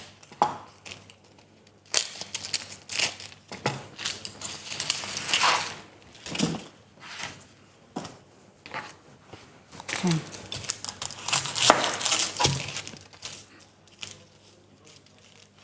All right, cut it in half. Big onion. So these beautiful glasses are because the vapor like makes you cry. This stops it. Honestly, it's the best thing I've found. I've tried through the years. I've tried like everything that people suggest, and this is the way that I found that works for me. I just get these from Temu, I think. I'm pretty sure you can get it from Amazon, but very, very good. Okay, so here we're going to go in with, why is that not focusing? That's not focused, is it? Better. Okay, so into here, it said to add some butter.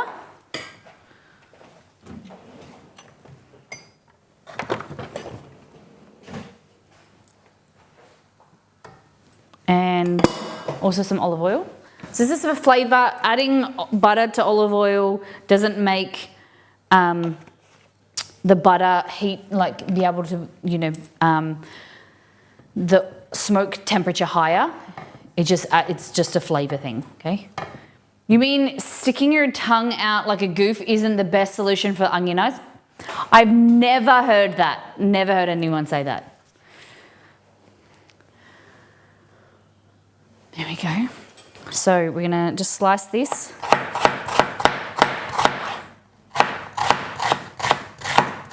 The finer you cut it, the quicker it's going to cook and caramelize.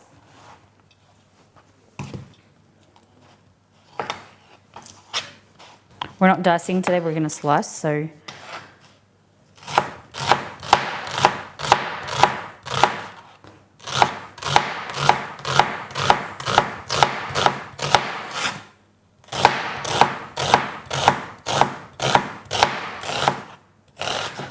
Flip it over.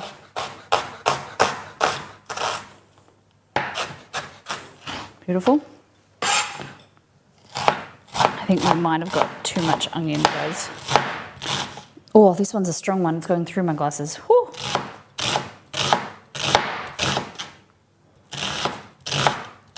Holy shit.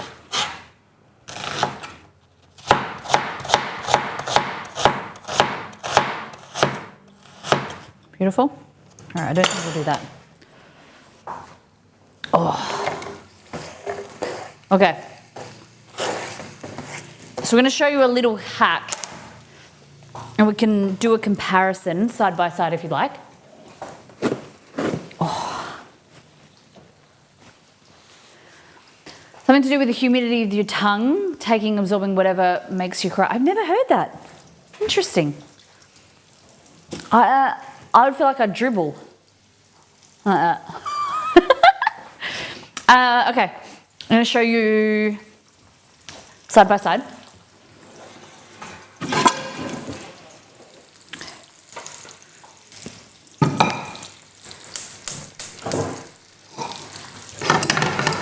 I'm going to get some onions like this. See if we can do this.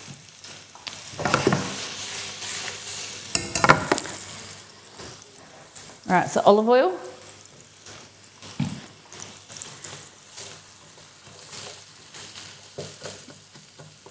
Obviously this is going to heat quicker because it's already hot, but I'm going to get these onions that are in a smaller pan, I'm going to get them to caramelize quicker than these by doing one small trick, okay? So what we want to do is we want to change the pH.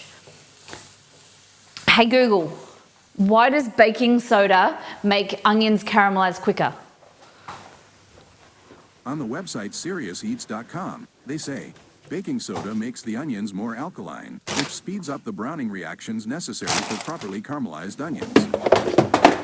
Here we go. So by making things alkaline, the chemical reaction, the change in caramelization occurs quicker. So these will cook down and slowly the caramelization and your Maillard reaction is happening with the natural sugars in the onion, and they're banging around, hitting each other and creating new flavor molecules. That happens over time, you know, like 20, 30, 40 minutes, sometimes an hour, depending like how much you want to caramelize them. But we can quicken that process by changing the pH and adding a little tiny touch of baking soda to change and make everything occur quicker, all right? So these are starting to sweat.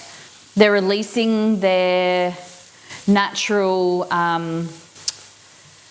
the natural water, and that water is going to create steam and help them cook. And then they're going to break down, the cell barrier is going to break down, and they're going to start to cook down, right? This as well, same thing's going to happen, but it's very similar color, right? So I'm going to add a little touch of a pinch, or not even like a quarter of a pinch of baking soda. Not enough that you'll taste it.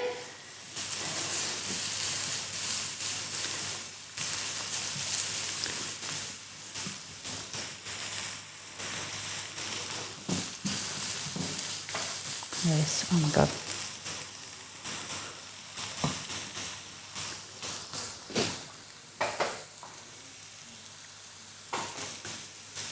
This. Like I put a smaller than a 1/16 amount of baking soda in here. Like it was about like that. That was how much, just the tiniest bit. Look at this.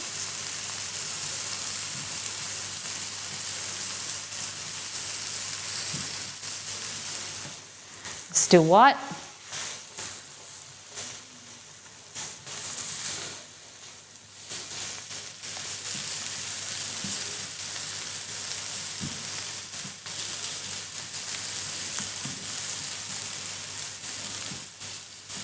How quick.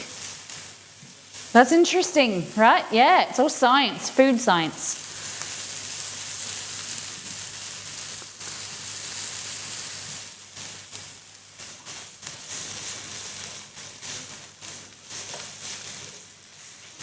The more you know. How goes the brownie kitchen? Oh, really good. We're just waiting on, we had a breakthrough with packaging. So we ran into a little bit of a snag with packaging, and I'll explain it to you in a few minutes once we're done with the caramelized onions. But look at that. The color difference between this and the plain olive oil butter. This was the same with a little pinch of baking soda. Keep cooking it down and it will soften even further. But do you believe me? Lunchtime in 4 minutes. Thankfully, I broke rule number 1, so I'm struggling. What just happened? Did the music just stop, or is that me? What just happened?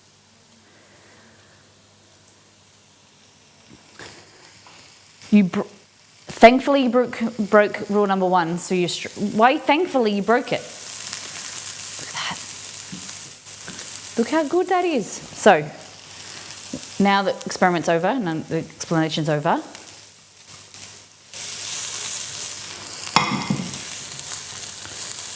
Look at the difference. Isn't it phenomenal? So, same thing, little pinch.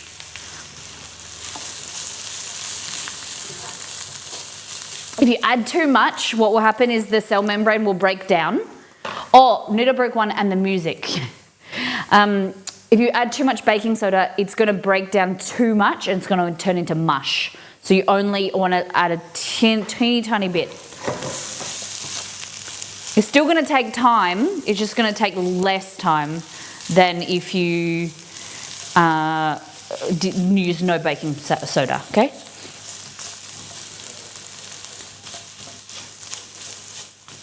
All right, so just mixing that. Yum. Okay. Let me just get these packaging and I will show you. Guys, my nephew is walking. Just looked at my phone and my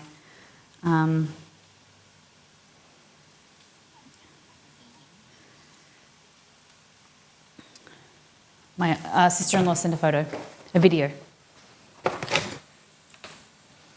Okay.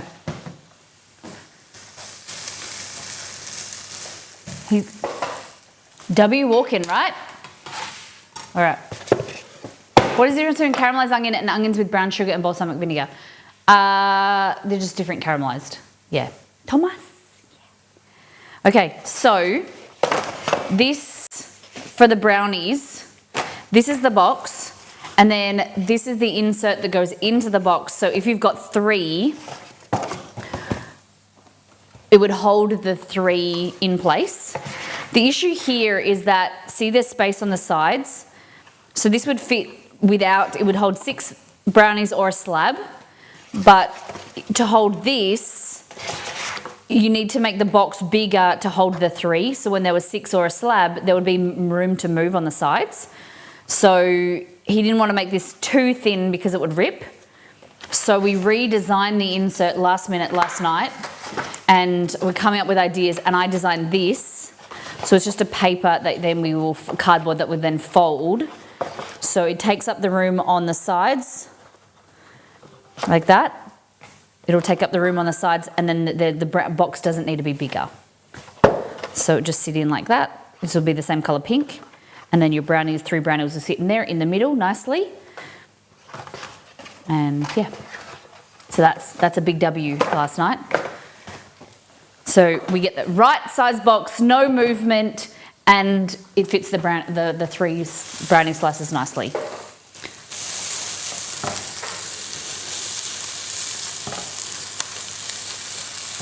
So congrats again for 5 anos. Thank you, Nice Glenn. Appreciate you. So yes, the brownie stuff's nearly ready to go. I need to get insurance. I've kind of been putting that off. I need to get business insurance. I'm just trying to figure out who to go with and what level I need, what cover. It's a bit scary. And then we're waiting on packaging. That's basically all we're needing to go. I've got an order of some molds to make chocolate molds, and that's it. Talk to the bank and do a bundle. I don't think my bank does business insurance. So yeah, I don't think our house insurance might do it, but yeah. Everything else is going good. Website. Do you want to see the? I can't show you. I'm in process of working on the website and building it. It's very exciting, very time consuming, but we're getting there slowly, guys. Getting there slowly. Okay. Look at that. Looks very nice. Do you think that's done, or do you think we should go a bit further? So if you wanted to add some sugar to this, it'll help the caramelization. It'll add some sweetness as well.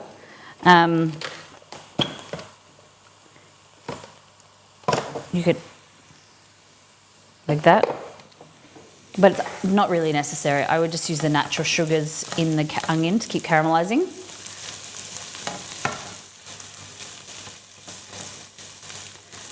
There we go.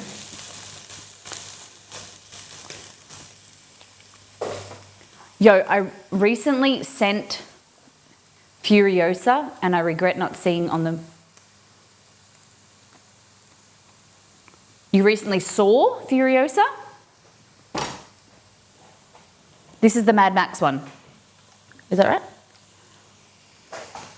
Haven't seen it. Okay, so I get some cream. And then what else do we need? Garlic. What's the last movie you watched? What was the last movie you watched, guys?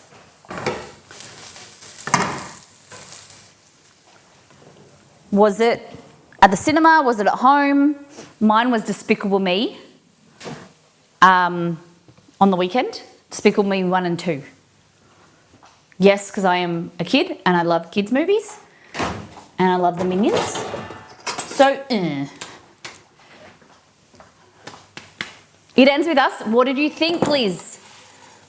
There's not many people in stream that know about it, and I haven't had the opportunity to talk to anyone about it. Who's seen It Ends With Us? The book is way better. I thought it was okay. I think it was all right. I didn't like, there's bits that I didn't really like. Back in about an hour. No worries. Thank you for letting me know.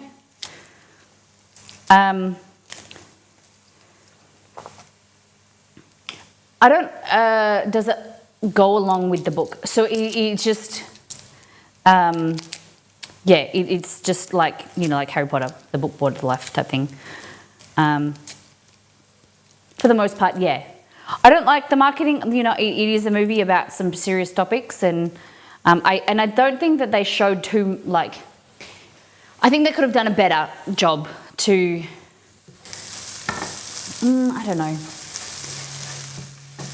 It was kind of like the moments were like blink and you miss it. Like there were some changes I didn't prefer. Yeah, like what? Glossed over. Yeah. A Quiet Place, New York City. Was that good? Nice game. I didn't, hearing the controversy about the marketing and things like that. It wasn't a chick flick. I don't think that it should have been marketed like that. It's a pretty good, important story. The beginning scene that never happened in the book. The beginning scene. The one on the rooftop?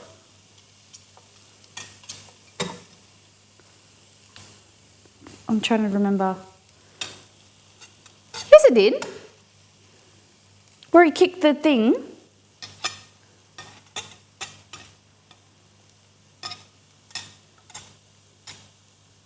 Did it?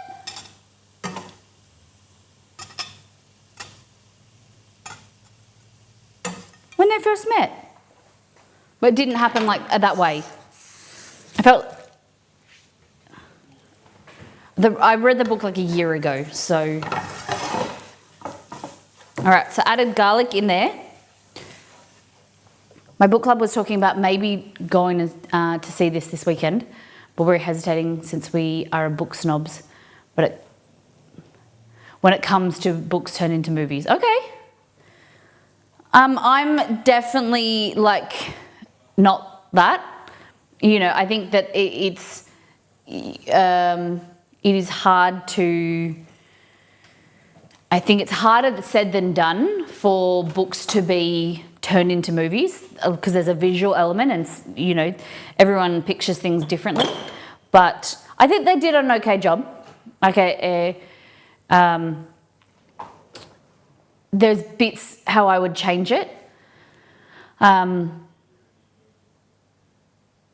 It was a little bit like too romanticised, some parts of it.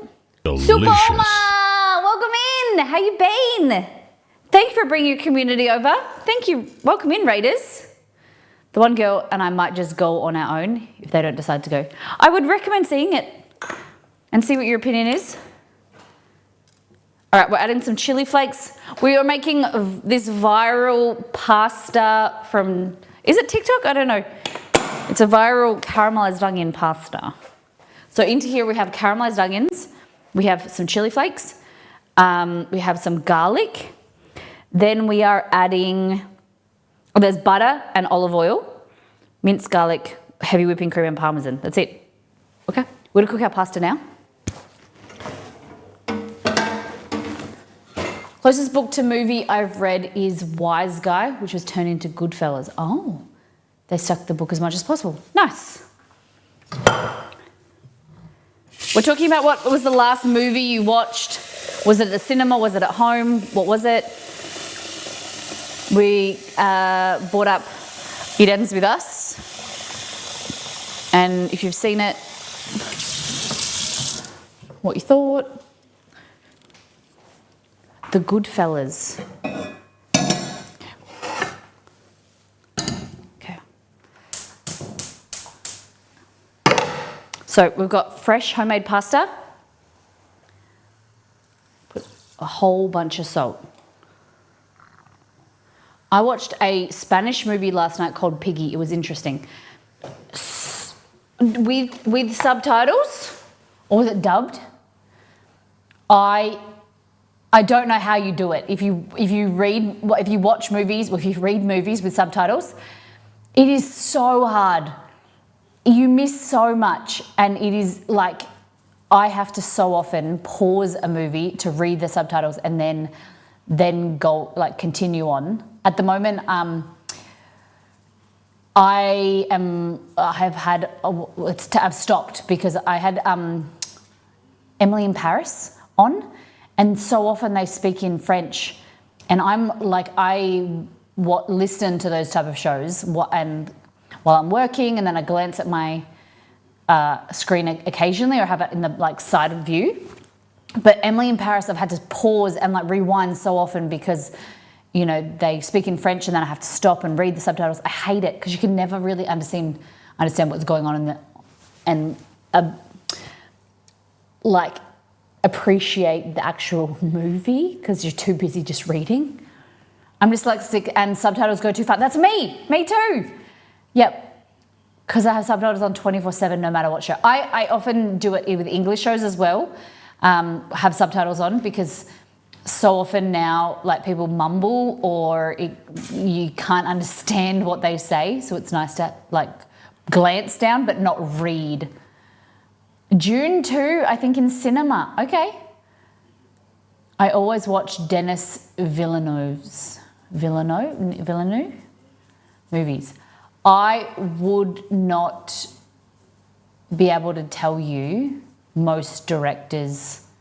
Like I'm not a person that goes to watch a movie, except there is a movie that I want to watch at the moment, but not because of the director. I usually wouldn't go and see M. Night Shyamalan's movies, but I just remember the trailer and it said M. Night Shyamalan, and that's the movie I want to watch. That his movies usually scare me, but this movie seemed intriguing and it just stuck in my mind that I'm like, oh, maybe Trap. Yeah. Has anyone seen that? I want to see it. I want to watch it. It looks good. It doesn't look too much of a horror thriller. Reeps did he go to the like premiere? That means busy man. I keep on trying to watch the last season of Emily in Paris, but struggling since I multitask when I watch shows. Yeah, me too. There's so much garlic, chili, onion going on right now. I keep sneezing, I apologize. Oh my goodness.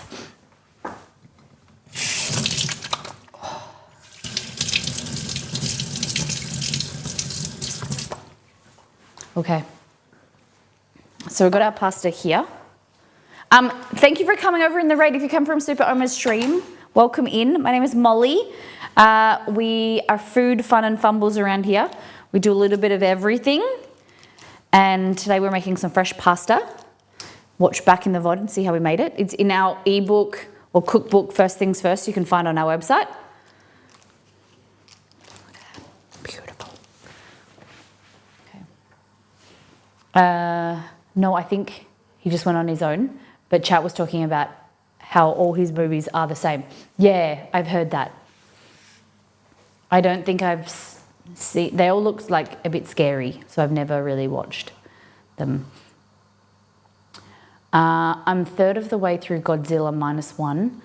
I'm watching it in Japanese original audit with subs. Netflix tried to keep it in English, but it seemed like an anime, so I switched back to Japanese language. Like in theatres, wow. That is, wow. Couldn't do that. I was just surprised to see Josh Hartnett back, because back in the day, Pearl Harbor, I had a crush on. Yeah, I was shocked to see him as well. I was like, so many people are like, what are they doing now? You know who I saw? Not Channing Tatum. The guy from One Tree Hill is in a new show. What the heck's his face? The blonde guy.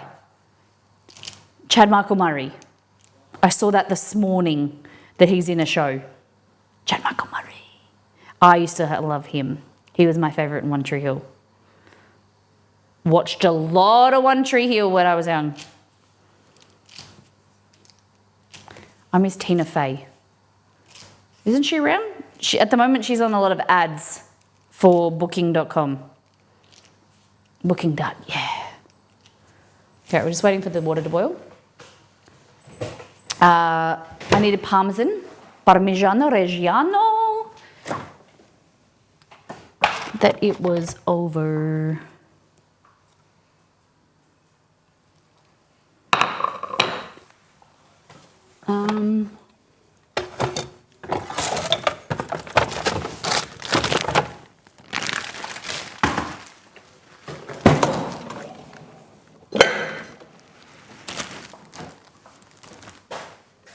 Tina Fey's on the credit card ads, okay. Melissa McCarthy, yeah, used to be in the booking.com ads, but the current ones on YouTube are all Tina Fey. Hello. This is Chester. Hello, big guy. Hello. You're in the bin. I might want to get into the bin right there. Thanks. Chat, scoot. Thank you. Okay. He got my nose. Okay. So we're just gonna put this here. Put this on this. And great. Great. Grating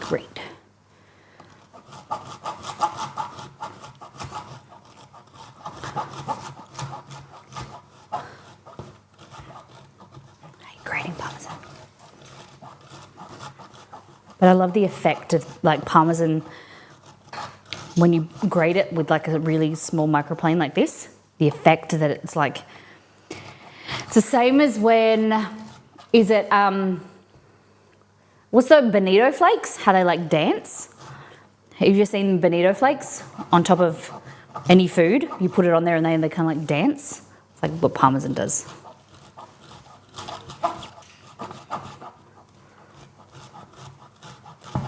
That's enough. You can go outside.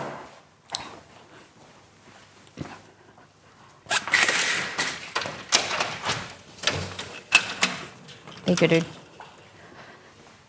I guess this pasta's gonna cook really quickly. I just hate because it takes so bloody long.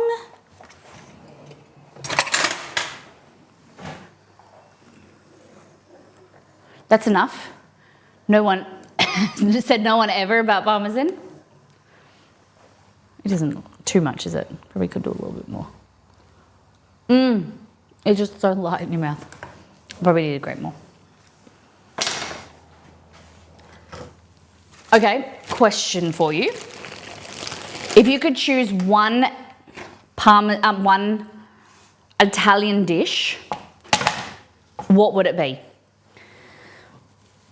Would it be sweet or savory? Like what dish are you having? Mine would probably be tiramisu.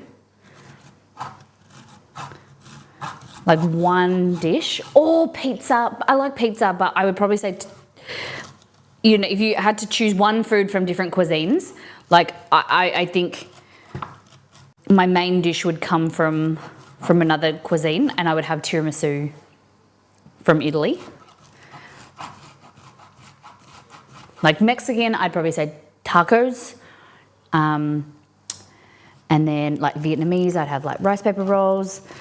And then my dessert would be from Italy, which would be tiramisu. What about you? Gelato, arancini says, focaccia. Oh, do I like focaccia more than I like tiramisu? I don't think so. Oh my God. What would you have? Italian food. What was the one food that you would have? Gelato is good, but it's like, is it better than, other ice cream? Is it your favorite dessert? What do you think, guys? One food from Italy. Would it be sfugnioff, whatever that lobster tails? They're really good. Pizza, gnocchi. It would be pasta, specifically gorgonzola and pea fettuccine was fantastic. I love that. Raji, I love how specific you are. You knew it would be a savory, you knew it would be pasta, and you got a specific pasta. I love that. A fettuccine with gorgonzola and pea.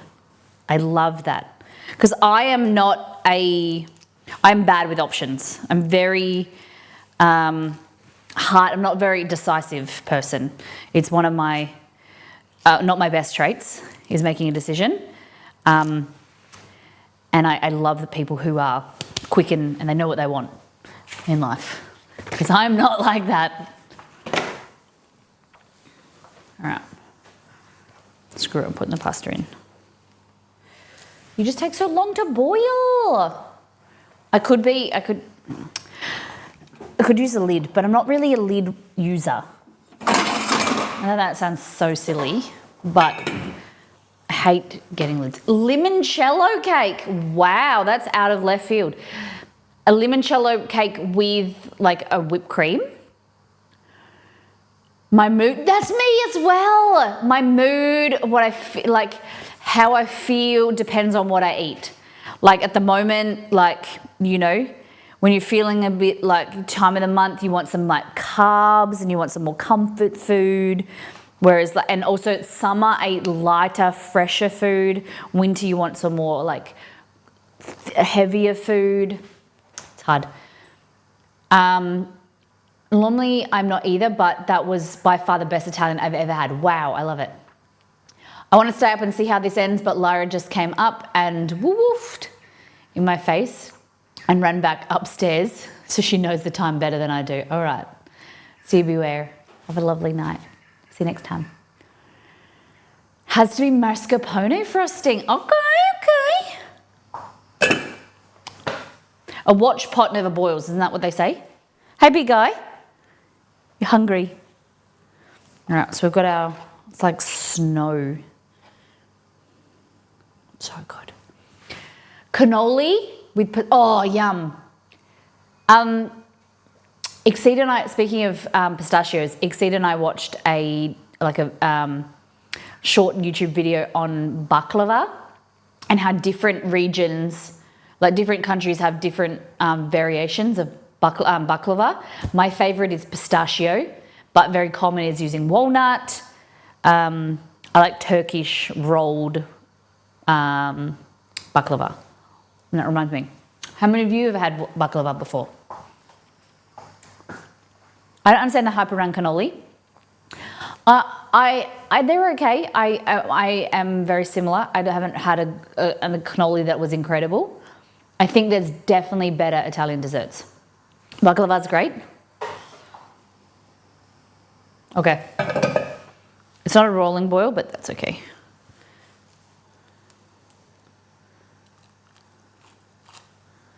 There we go.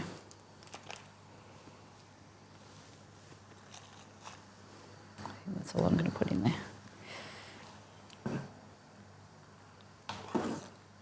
So just give it a zhuzh. Shouldn't take too long to cook. And then I'm not going to cook all of this. I'm going to pop it back. This butter's already basically frozen from what we made before. Was this noodles? No, this is noodles. This was what I froze yesterday, ramen.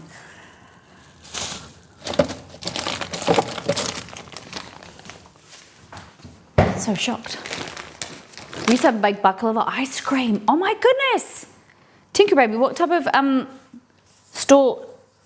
Your parents had an ice cream store? That is amazing. I have made my own limoncello. I'm not a fan of limoncello, but I like mandarincello. I've made that and given it to my stepdad and taught him how to make it, and he loves it.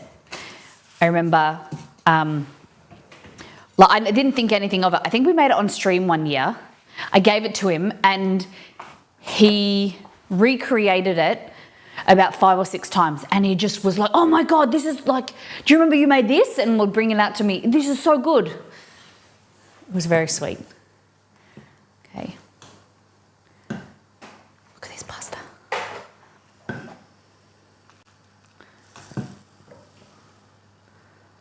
One of these.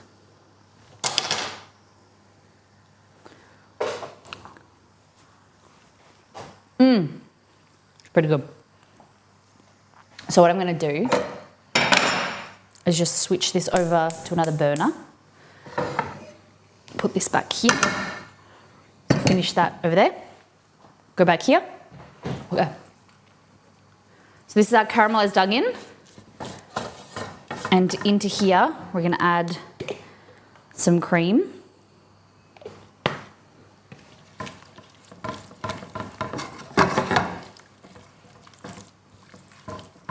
We're going to add some pasta water in a minute.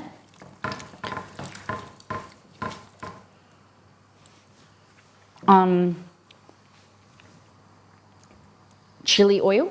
I don't think I want to use this chili. Chili oil. I have these other chilies. I use them on Belgor for the taste test. They're my uncle's chilies from his garden. I don't know where I put them. Okay, we're gonna hit this with some pepper and salt.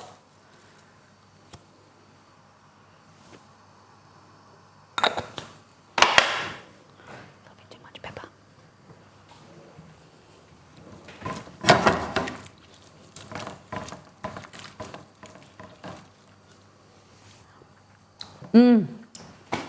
Speaking of baklava, have you ever had namora? I've never heard of it. What is it? Okay. We're gonna add a little of this pasta water to this, so I'm gonna keep it, strain it.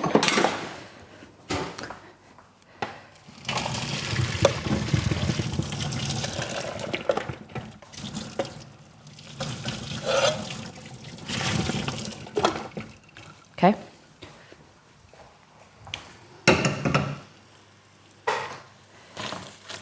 Look at that.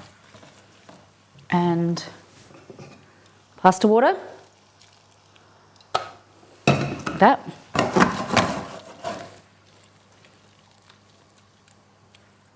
Beautiful.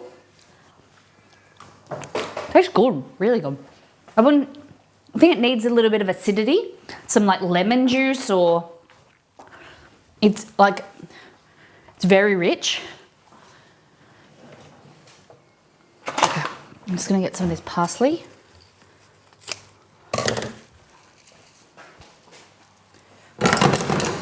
Okay.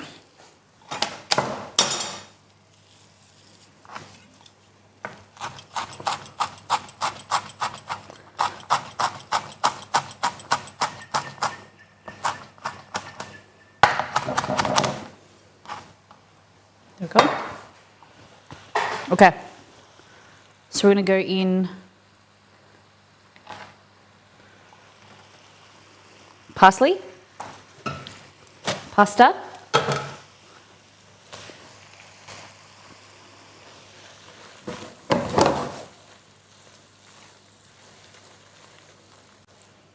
okay. More pasta water.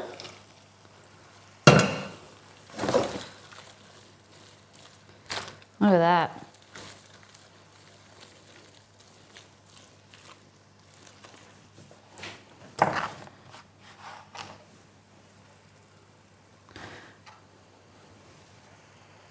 Parmesan. Look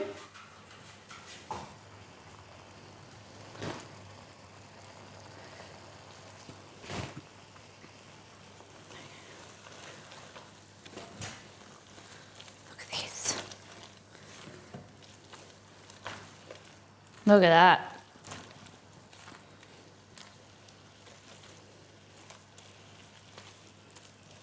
Wow.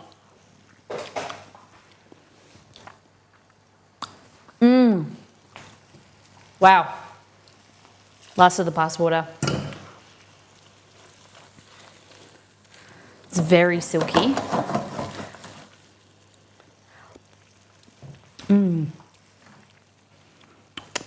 I think it needs something. Okay. There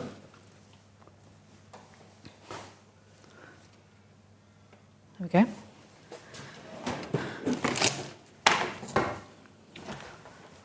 And see if I've got any tongs after Monday's stream. If you're here, you'll know you know.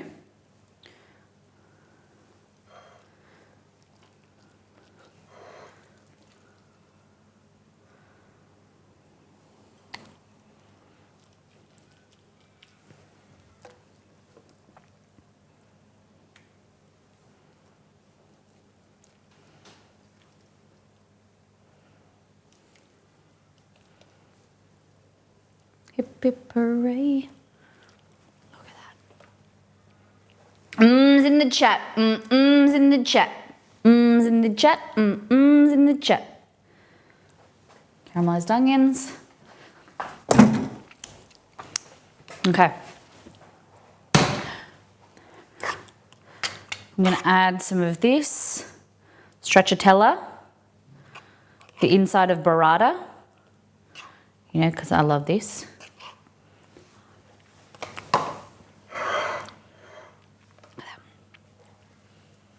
A bit more parsley, I think.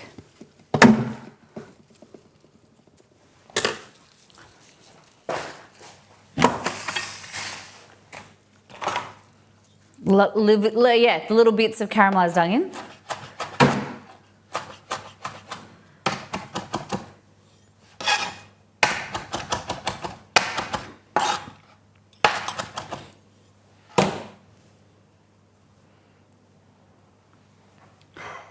Ready?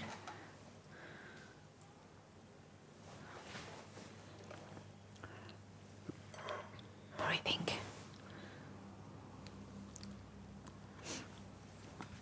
What do we think? And then a little bit of oil. But you know what I would do? So this is just a me thing. The white stuff is Parmesan, Parmigiano Reggiano. Okay, so this is just me before I try it. I think that it needs some like type of acidity, some like of lemon juice or vibrancy, vinegar. Stracciatella.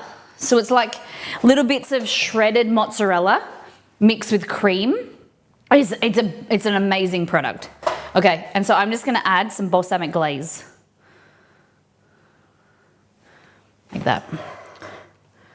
Just to highlight like extra flavor for the, hold on, what's going on with my camera here? There we go. Extra caramelization, extra of like vibrancy with the balsamic vinegar goes well with the onion. But look at that, doesn't that look good? Stracciatella is like something you'd need to get a vaccine for. So it means little rags. Stracciatella means little rags in Italian. There's 3 stracciatella dishes. One is a soup, one is an ice cream, stracciatella ice cream, and then one is a cheese. All right, are you ready? Look at this.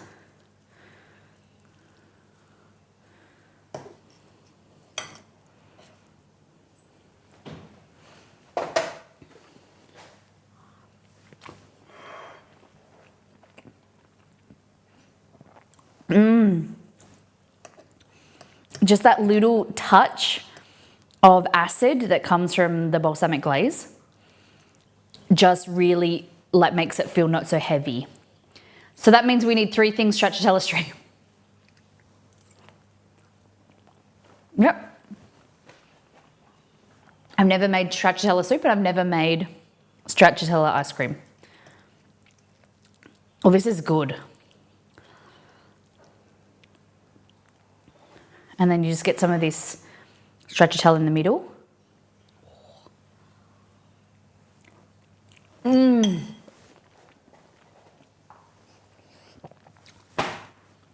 Yum. Yum. Onion pasta, caramelized onion pasta. Yeah. Look.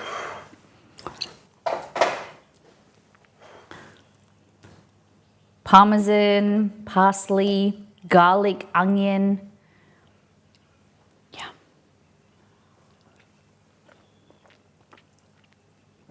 It was delicious on its own, but the balsamic glaze, which is just balsamic wine cooked with a bit of brown sugar. It's pretty good.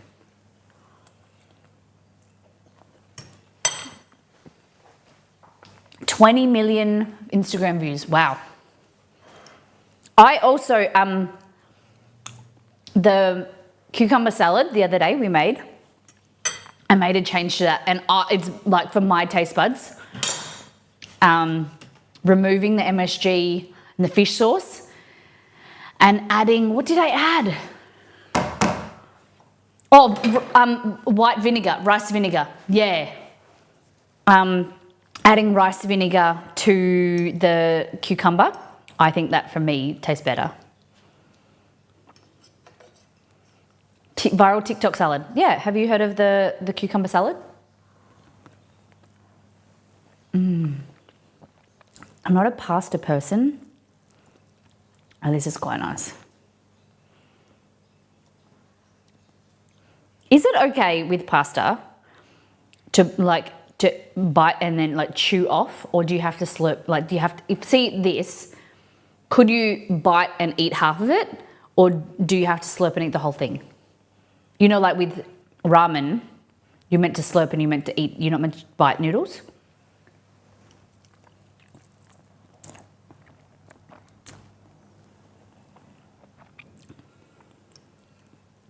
You're meant to swirl.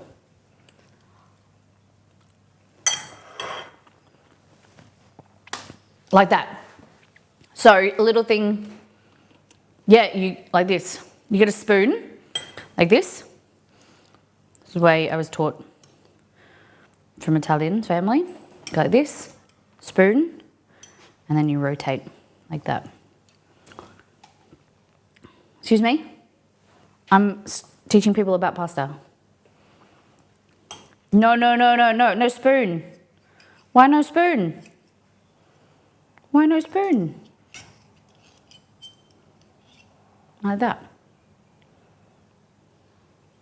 You're meant to use your plate to twist like that. I don't know.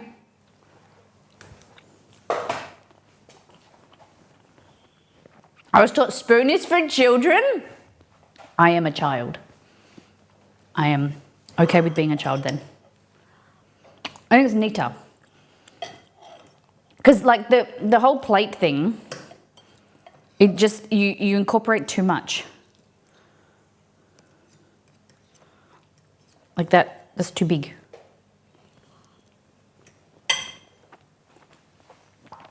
Where's house bells?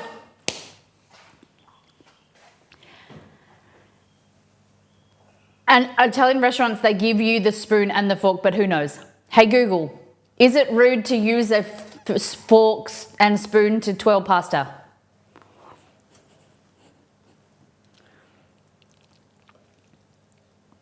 Hey Google, can you twirl pasta with a spoon? He's not listening to me. Hold on.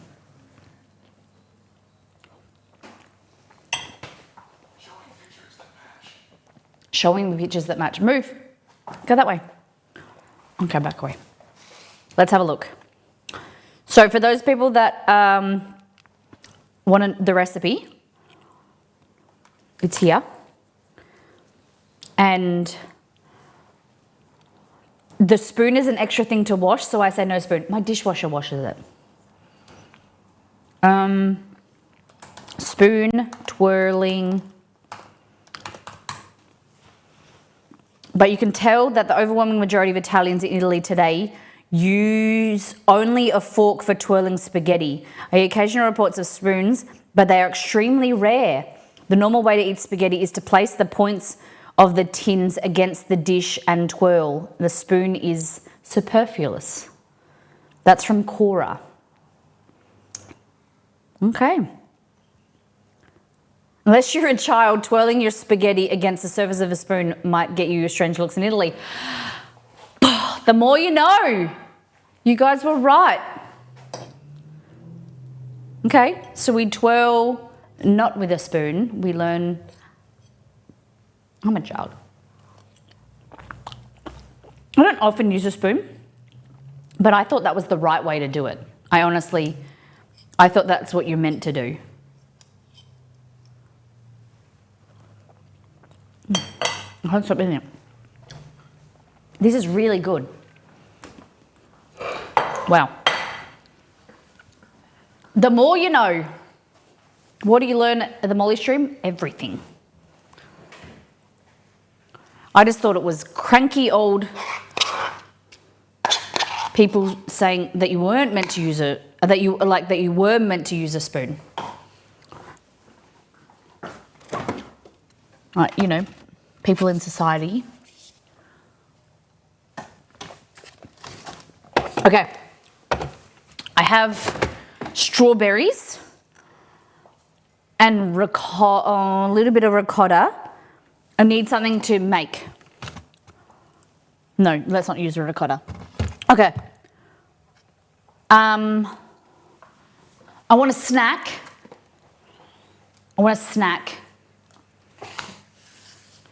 And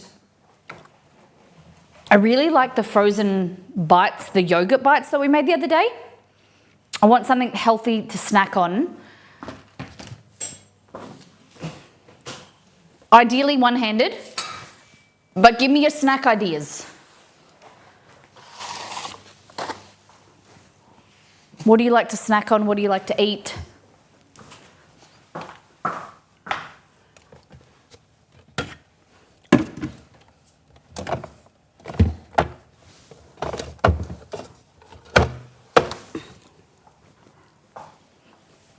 Mini cheesecakes? Tell me about mini cheesecakes. Found a woman stronger than anyone I know. So, I have some mascarpone here I need to use, so I'm going to mix that with the yogurt. A little bit of maple. I'm intrigued by these mini cheesecake idea. Instead of maple syrup, we could use like a sugar-free sugar or nah? Okay. I don't have any bananas. We got nut butter. I heard there's a brownie business near you that sounds yummy. Yeah, but that's in moderation. And I have brownies in my fridge. I want something healthier. I like yogurt berry parfait with granola. Ooh, I like that. Okay, let's make some parfaits.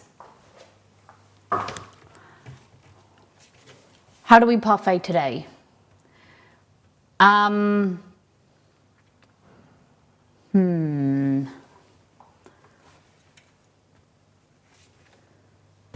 Might do one in a glass so that you guys can see.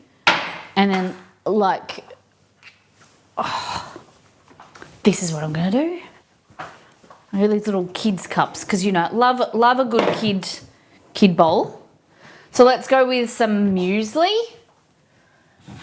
some LSA. Has anyone ever heard of LSA? And it's not a drug. Have you guys ever heard of LSA? Strawberry bliss balls. Tell me more about that.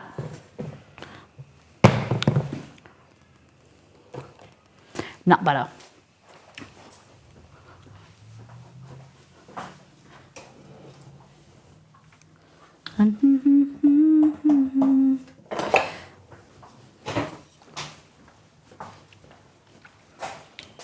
Okay. The brownie business coming soon. Sunflower seeds, almonds, and I forget the L. Linseed. Pretty sure. Linseed, almonds, and sunflower seeds. Yeah. Okay. Okay. Yogurt. Yogurt on the bottom. Sure. We could do layers. I like layers. I never know if I should. Today's Wednesday, going in the bit. Do I have to wash it? Tub, lid, both recycling. Cool. I'll wash it out.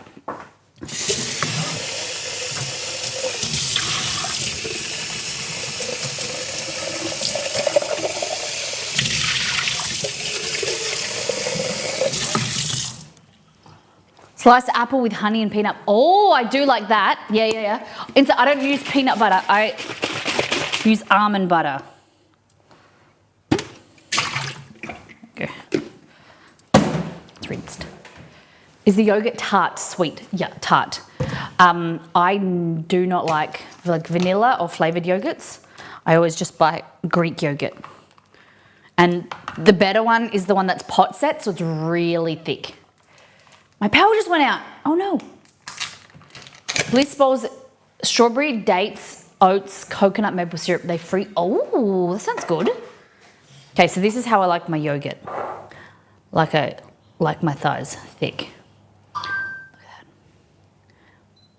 that. Just chuck that in there. We might do another one for tomorrow. Silicone bowl. like that.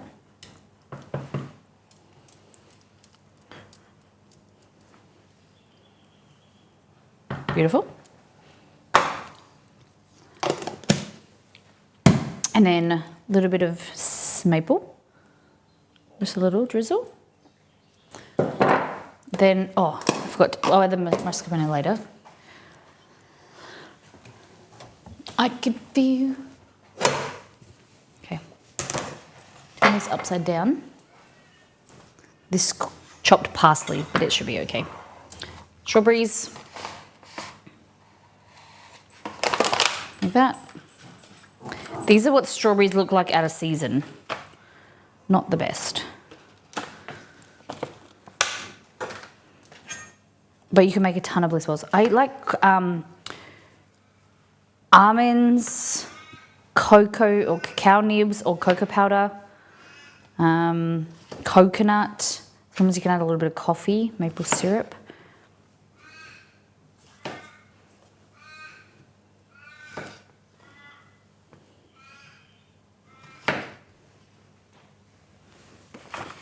I think I'll do all of them.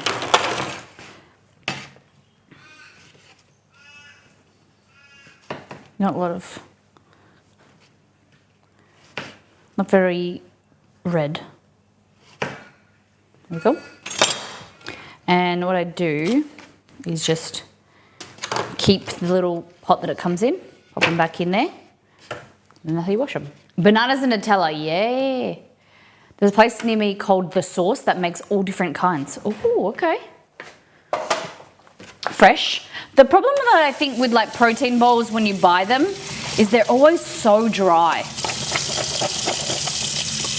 Like bliss bowls and things, like they're always like a brick trying to like bite into. You know what I mean? How you been, Smoking Sensations? Welcome in. Okay. Oh. These are fresh. Nice. Like that. And then slice them into here.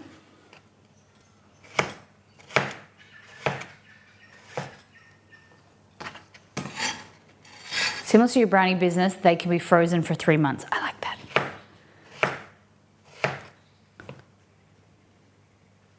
How much does a bliss ball go for? Like, are they just sold individually or are they sold in like sets?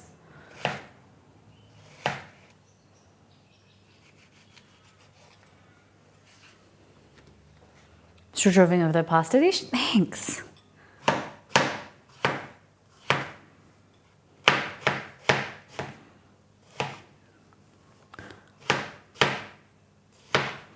I've been following and listening to this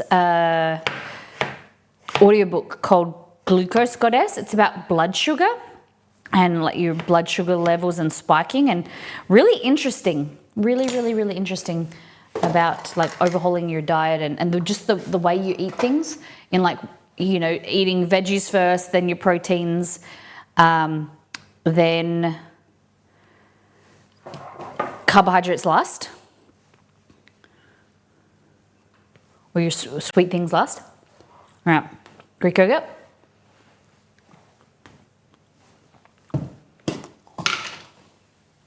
Whoop.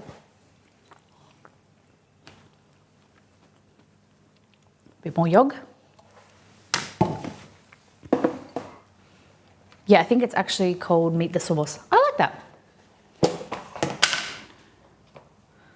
LSA, so nice healthy fats and seeds.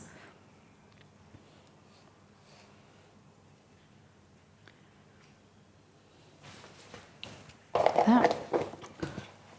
And we're going to add a little bit of, not too much of this muesli. A little bit. I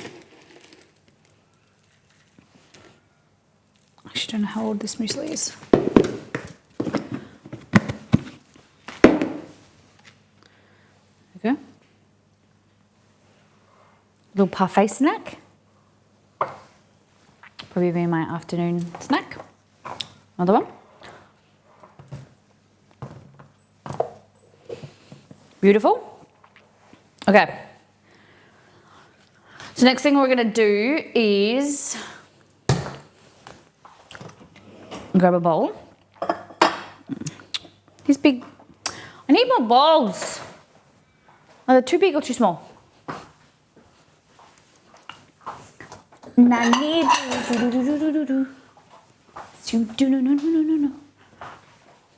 What are your thoughts on over? I don't really like the sogginess of overnight oats. Can't do it. LSA looks yummy. Reminds me of wheat germ. Okay. All right, so we're going to put all our strawberries in here.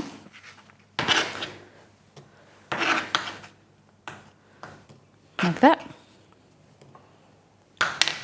And then mascarpone.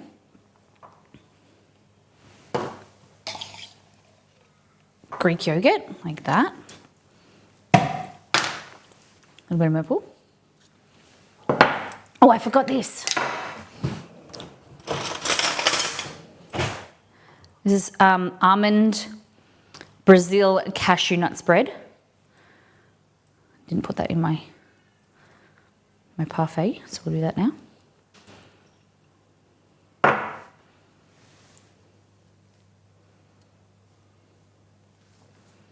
Good healthy fats.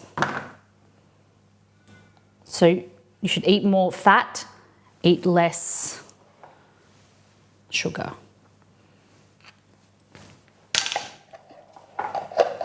Okay. What I'm going to do is mix this in. And if you're going to eat sugar, I've been less like table sugar, white sugar, and more like maple syrup or honey, raw honey. It's good for you as well.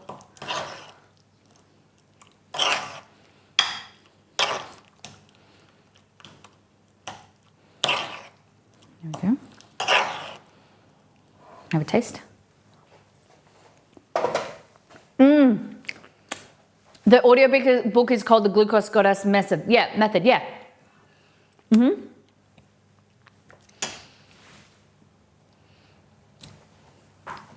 Helix. I started listening to Dungeon. I need to take a screenshot, like a photo of that. I'll send that to my brother Belgor. He will be so happy. You make my brother's day. I started listening to the Dungeon Crawler Carl series you previously recommended. Won't lie, I was skeptical during the first book. Loved the second and enjoying the third. Fantastic. Really amazing. Listening is so much better than reading. A voice actor brings it to life. It is incredible. I'll see what Belgor says. He'll be so happy. He's trying to slowly recruit everybody. Could you make dessert pasta? He could, definitely. I'm not going to make it today, but it's something that I've made in the past. I made chocolate pasta. Happy to make his day. Yeah, Glucose Goddess Method is the book that I'm listening to at the moment. Yeah. Is it Glucose? Hold on. Audible.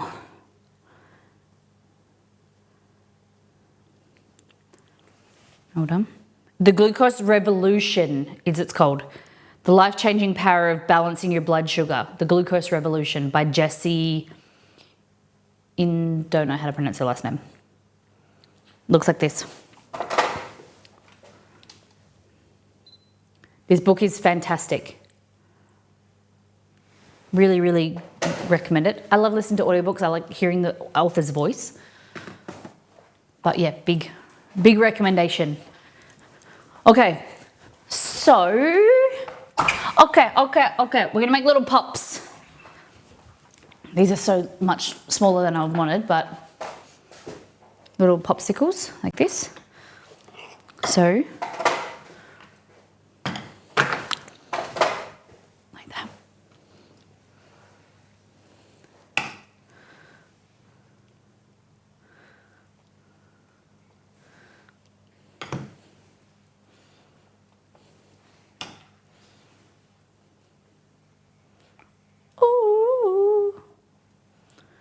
There we go. There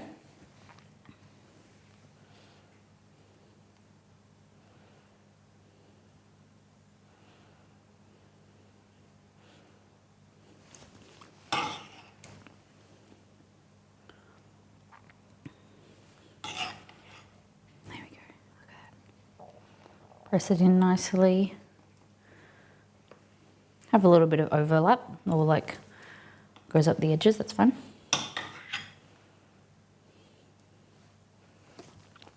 Just make sure there's a gap. And then we need pop sticks.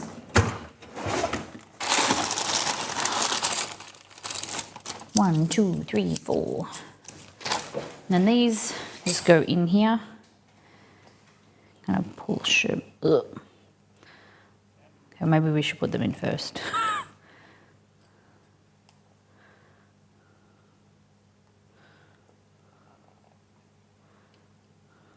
There we go. The strawberries aren't liking the stick in the middle of them.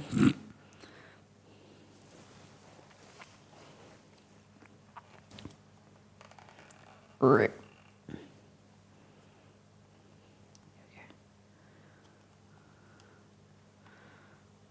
Push it in. Stay there.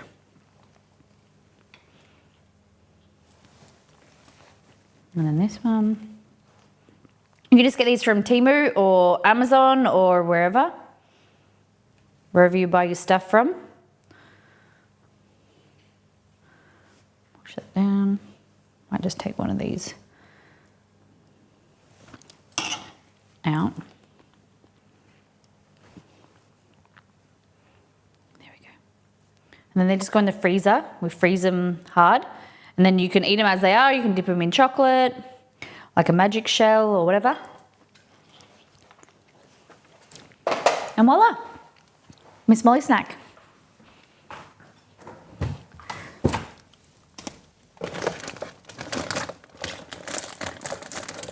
Miss Molly paddle pop.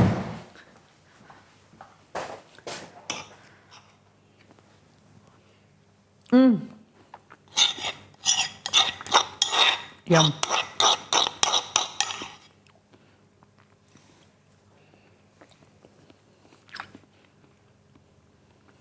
That's really good.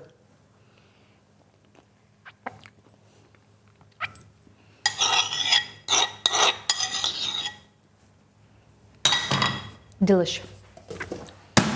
Like three ingredients. Maple Greek yogurt, like a nut butter. So I used almond, Brazil, and cashew. Fruit, and then like maple syrup if you wanted to. If you want to make it sweet, you don't need to. But fruit, Greek yogurt, nut butter. Delish. Snacks for later. Oh my goodness. How about that? Mascarpone. Oh yeah, I added a little bit of mascarpone. You don't need to. You don't need to. I only had it because I had it in the fridge. Yeah, it's not necessary. Okay. Oh, no, I didn't add LSA. I didn't add any. All right. Put that in the fridge. Put that in the sink.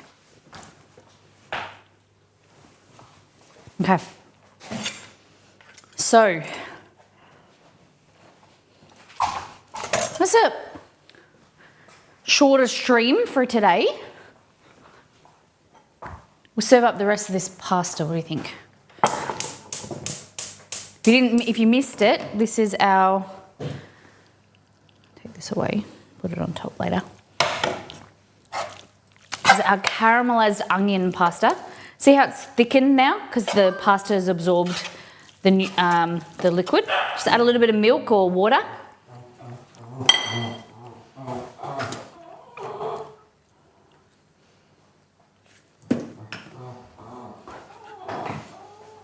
Do you have any water?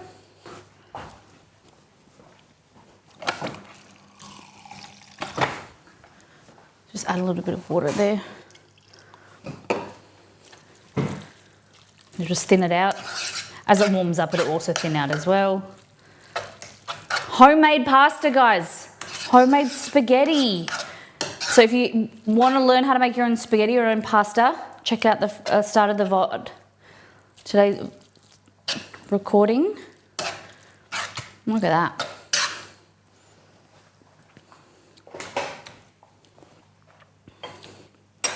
And then we also learned you don't eat spaghetti with a spoon. We don't do that around here. We're adults. Aren't we, chat?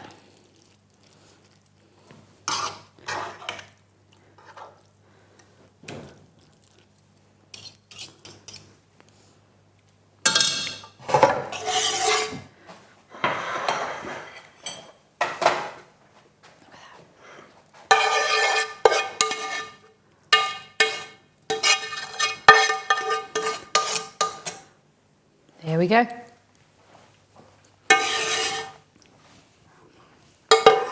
So this is the viral caramelized onion pasta. And the only change that I made is a bit of balsamic glaze on top. Bit of acidity, bit of balsamic vinegar. Just to level it up a bit further. But yum. Yum, yum, yum. Just give it this one.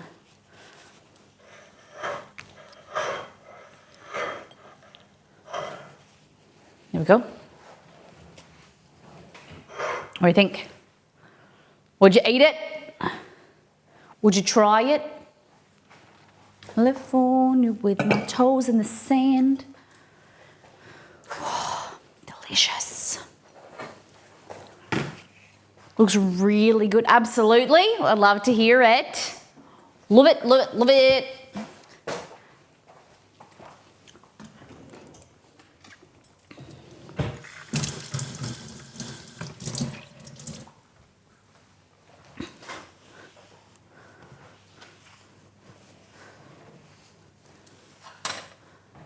Beautiful.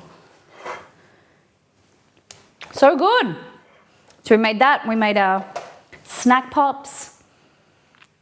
To next stream will be pizza oven party. I might do a brownie stream tomorrow.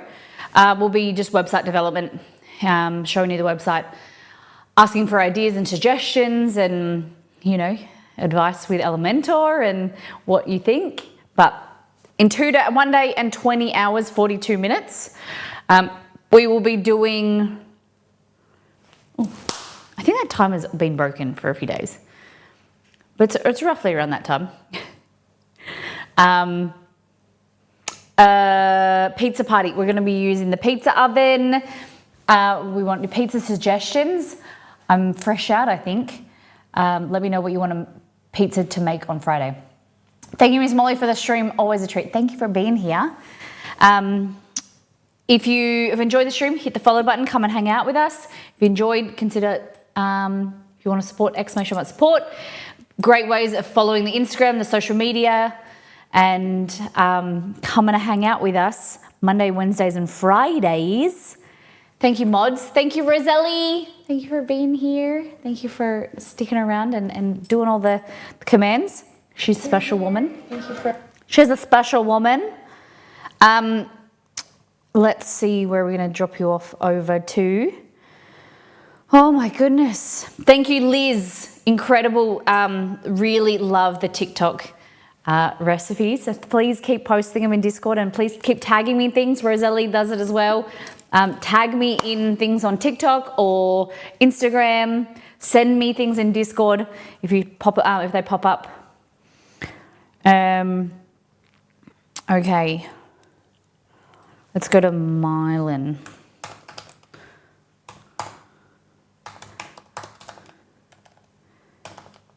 All right, Mylan's is doing just chatting. Lunchtime viewing, okay. If we can copy and paste the raid call message, we're gonna go and visit Mylan Games. Nice Aussie creator that we think that you will enjoy. He's a lovely human. He has a really lovely community. Does a lot of FPS games. Does some IRL content with some like, I think Brazilian Jiu-Jitsu, or I'm not really sure. He does some type of martial arts.